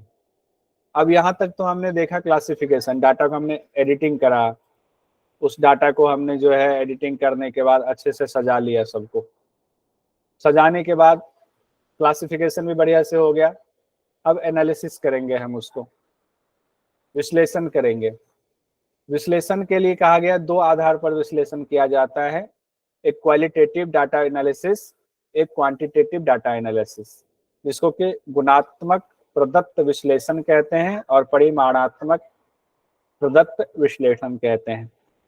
प्रदत्त मतलब डाटा को प्रदत्त बोला जाता है। क्वालिटेटिव में कैसे करते हैं, इसमें मुख्य विषय की पहचान करने के लिए साक्षात्कार की सामग्री का विश्लेषण किया जाता है। इस प्रक्रिया में 4 चरण शामिल होते हैं। किसमें, क्वालिटेटिव वाले में। साक्षात्कार की सामग्री यानी कि जो आपने इंटरव्यू लिया हुआ है उसमें कितनी सामग्री आपके पास आई हुई है, अब उसका हमें एनालिसिस करना है। तो 4 प्रक्रिया, 4 स्टेप से हमें गुजरना पड़ेगा। पहले मुख्य विषय हमारे क्या थे उसको स्पष्ट करके हम रख लेते हैं। मुख्य विषय को स्पष्ट किया, अब उस मुख्य विषय के लिए कूट हम निर्धारित कर लेते हैं। हमने कोडिंग कर लिया, कूट की बात है, कोडिंग हम पहले कर चुके हैं। मुख्य विषयों में प्रतिक्रियाओं को वर्गीकृत करते हैं, अब उसमें किसने क्या प्रतिक्रिया दी हुई है, क्योंकि ये क्वालिटेटिव है तो प्रतिक्रिया अलग अलग हो सकती, ज्यादा हो सकती प्रतिक्रिया, तो हम उसको प्रतिक्रियाओं को वर्गीकृत कर लेंगे, अलग अलग ब्रैकेट में रख लेंगे। अब रिपोर्ट के मूल पाठ में विषयों और प्रतिक्रियाओं को एकीकृत करना है।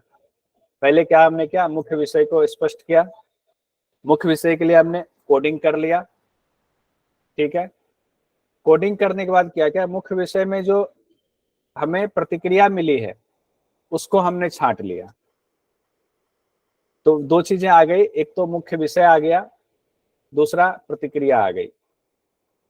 कोडिंग हमने मुख्य विषय के लिए किया हुआ है, तो मुख्य विषय और प्रतिक्रिया। लास्ट में हम क्या करते हैं, रिपोर्ट के जो मूल पाठ हैं उसमें विषय और प्रतिक्रियाओं को अब हम एकीकृत कर रहे हैं कि किस विषय पर क्या प्रतिक्रिया हुई, अब हम उसको एक तरह से जोड़ रहे, एकीकृत करना मतलब उससे कनेक्ट करने की कोशिश कर रहे हैं। यही 4 स्टेप है जो बहुत आसान है, अगर हम इस तरह से समझ कर करेंगे तो तुरंत हो जाएगा। अब हमारा है क्वांटिटेटिव डाटा एनालिसिस, परिमाणात्मक डाटा विश्लेषण या प्रदत्त विश्लेषण।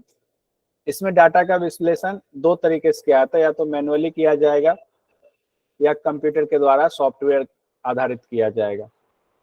मैनुअली डाटा विश्लेषण में क्या होता है कि जब वेरिएबल्स की संख्या कम हो तो आप उसको कागज पे भी टेबल बना करके उसका विश्लेषण कर सकते हैं, और जब कंप्यूटर नहीं था तो मैनुअली ही विश्लेषण किया जाता था, भले ही वेरिएबल्स की संख्या बहुत ज्यादा ही क्यों ना हो।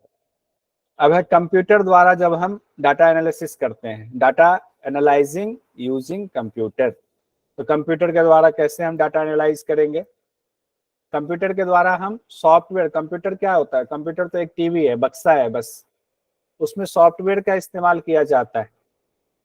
जब डाटा बहुत ज्यादा है तो उसमें बहुत सारे सॉफ्टवेयर आपके रिसर्च से रिलेटेड आते हैं। कौन कौन से सॉफ्टवेयर आते हैं, जब आईसीटी वाला हम पढ़ेंगे तो उसमें आपको बताएंगे कौन कौन से सॉफ्टवेयर का इस्तेमाल किया जाता है। आप उसको दो और आपके डाटा को आराम से वो बना करके दे देगा।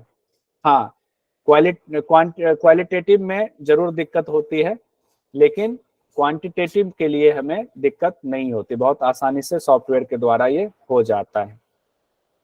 इसीलिए टेक्नोलॉजी का सहारा लिया जाता है, यानी कंप्यूटर में प्रोसेसिंग, जैसे कि विंडोज के लिए SPSS एक जो है सॉफ्टवेयर होता है, इसे बहुत सारे सॉफ्टवेयर है वो बताएंगे। Statistical product and service solution एक सामान्य सॉफ्टवेयर है, इसका इस्तेमाल किया जाता है डाटा एनालिसिस के लिए। जैसे ऑनलाइन एग्जाम हम लोग देते हैं, गूगल फॉर्म में आप एग्जाम देते हो, तो जब हम उसमें जाते हैं तो सॉफ्टवेयर अपने आप ले लेता है कि कौन से स्टूडेंट, उनका नंबर क्या है, उन्होंने कौन से क्वेश्चन का सही आंसर दिया, किसका गलत दिया हुआ है, पूरा डाटा का एनालिसिस करके बता देता है कि इतने बच्चों में कितने बच्चों ने कितना % सही किया हुआ है। किसी दिन मैं उसको दिखाऊंगा कैसे जो है गूगल सॉफ्टवेयर के द्वारा अपने आप वो करके हमें दे देता है। यहाँ तक हमारा 8वां स्टेप कंप्लीट हो गया। हमने 8वें स्टेप में देखा डाटा कलेक्ट करने के बाद कैसे उसको प्रोसेस किया। प्रोसेस में हम उसको ने देखा एडिटिंग किया, एडिटिंग के बाद कोडिंग किया, फिर उसका वर्गीकरण किया, क्लासिफिकेशन किया, और फिर उसका हमने एनालिसिस किया। अब हम आते हैं स्टेप 9 पर। स्टेप 9 में है राइटिंग अ रिसर्च रिपोर्ट, शोध रिपोर्ट लेखन। शोध रिपोर्ट लेखन बहुत विस्तृत हो सकता है, विस्तृत ही होता है, लेकिन इसका एक अपना फॉर्मेट है। हम लोग फॉर्मेट अभी देखते हैं, बाद में शोध रिपोर्ट लेखन को हम विस्तार से पढ़ेंगे। इसमें एक फॉर्मेट बनाया हुआ है, ये बहुत इंपॉर्टेंट फॉर्मेट है, इसी फॉर्मेट के हिसाब से हम चलते हैं।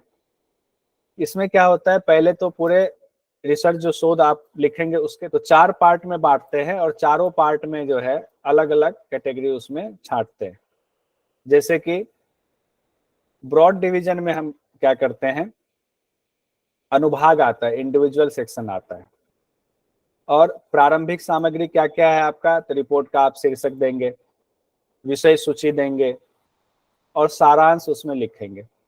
ये आप जब रिपोर्ट यानी कि आप जब बुक तैयार कर रहे हैं उसका ये सार है शुरुआती। अब जो मुख्य बॉडी है, प्रधान भाग मतलब मुख्य बॉडी जो आपका हुआ, उसमें आप क्या देंगे, परिचय देंगे, साहित्य समीक्षा, मतलब जो भी आप कहीं से अगर किसी साहित्य से रिलेटेड चीजें उसमें डाल रहे तो आपको ये लिखना पड़ेगा कि हमने इस साहित्य से, इस जगह से हमने इसको लिया हुआ है। जनरली जब हम लेख लिखते हैं, आर्टिकल लिखते हैं, तो उसमें ये जरूरी नहीं होता है कि हम जो चीज कह रहे हैं वो संदर्भ कहाँ से लिया हुआ है ये हम डालें। लेकिन जब हम रिसर्च वाला रिपोर्ट लिखते हैं, तैयार करते हैं, तो उसमें साहित्य समीक्षा यानी कि साहित्य कहाँ से हमने वो चीज रेफरेंस लिया हुआ है, उस रेफरेंस को बताना मस्ट होता है, नहीं तो आपका वो खारिज कर दिया जाएगा। क्रियाविधि हम लिखते हैं, कौन सी क्रियाविधि का इस्तेमाल किया, परिणाम क्या निकला हम वो लिखते हैं, विचार विमर्श लिखते हैं, फिर निष्कर्ष निकालते हैं, और अनुशंसाएं उसमें हम बताते हैं। इसका इंग्लिश में बाद में लिख दूंगा।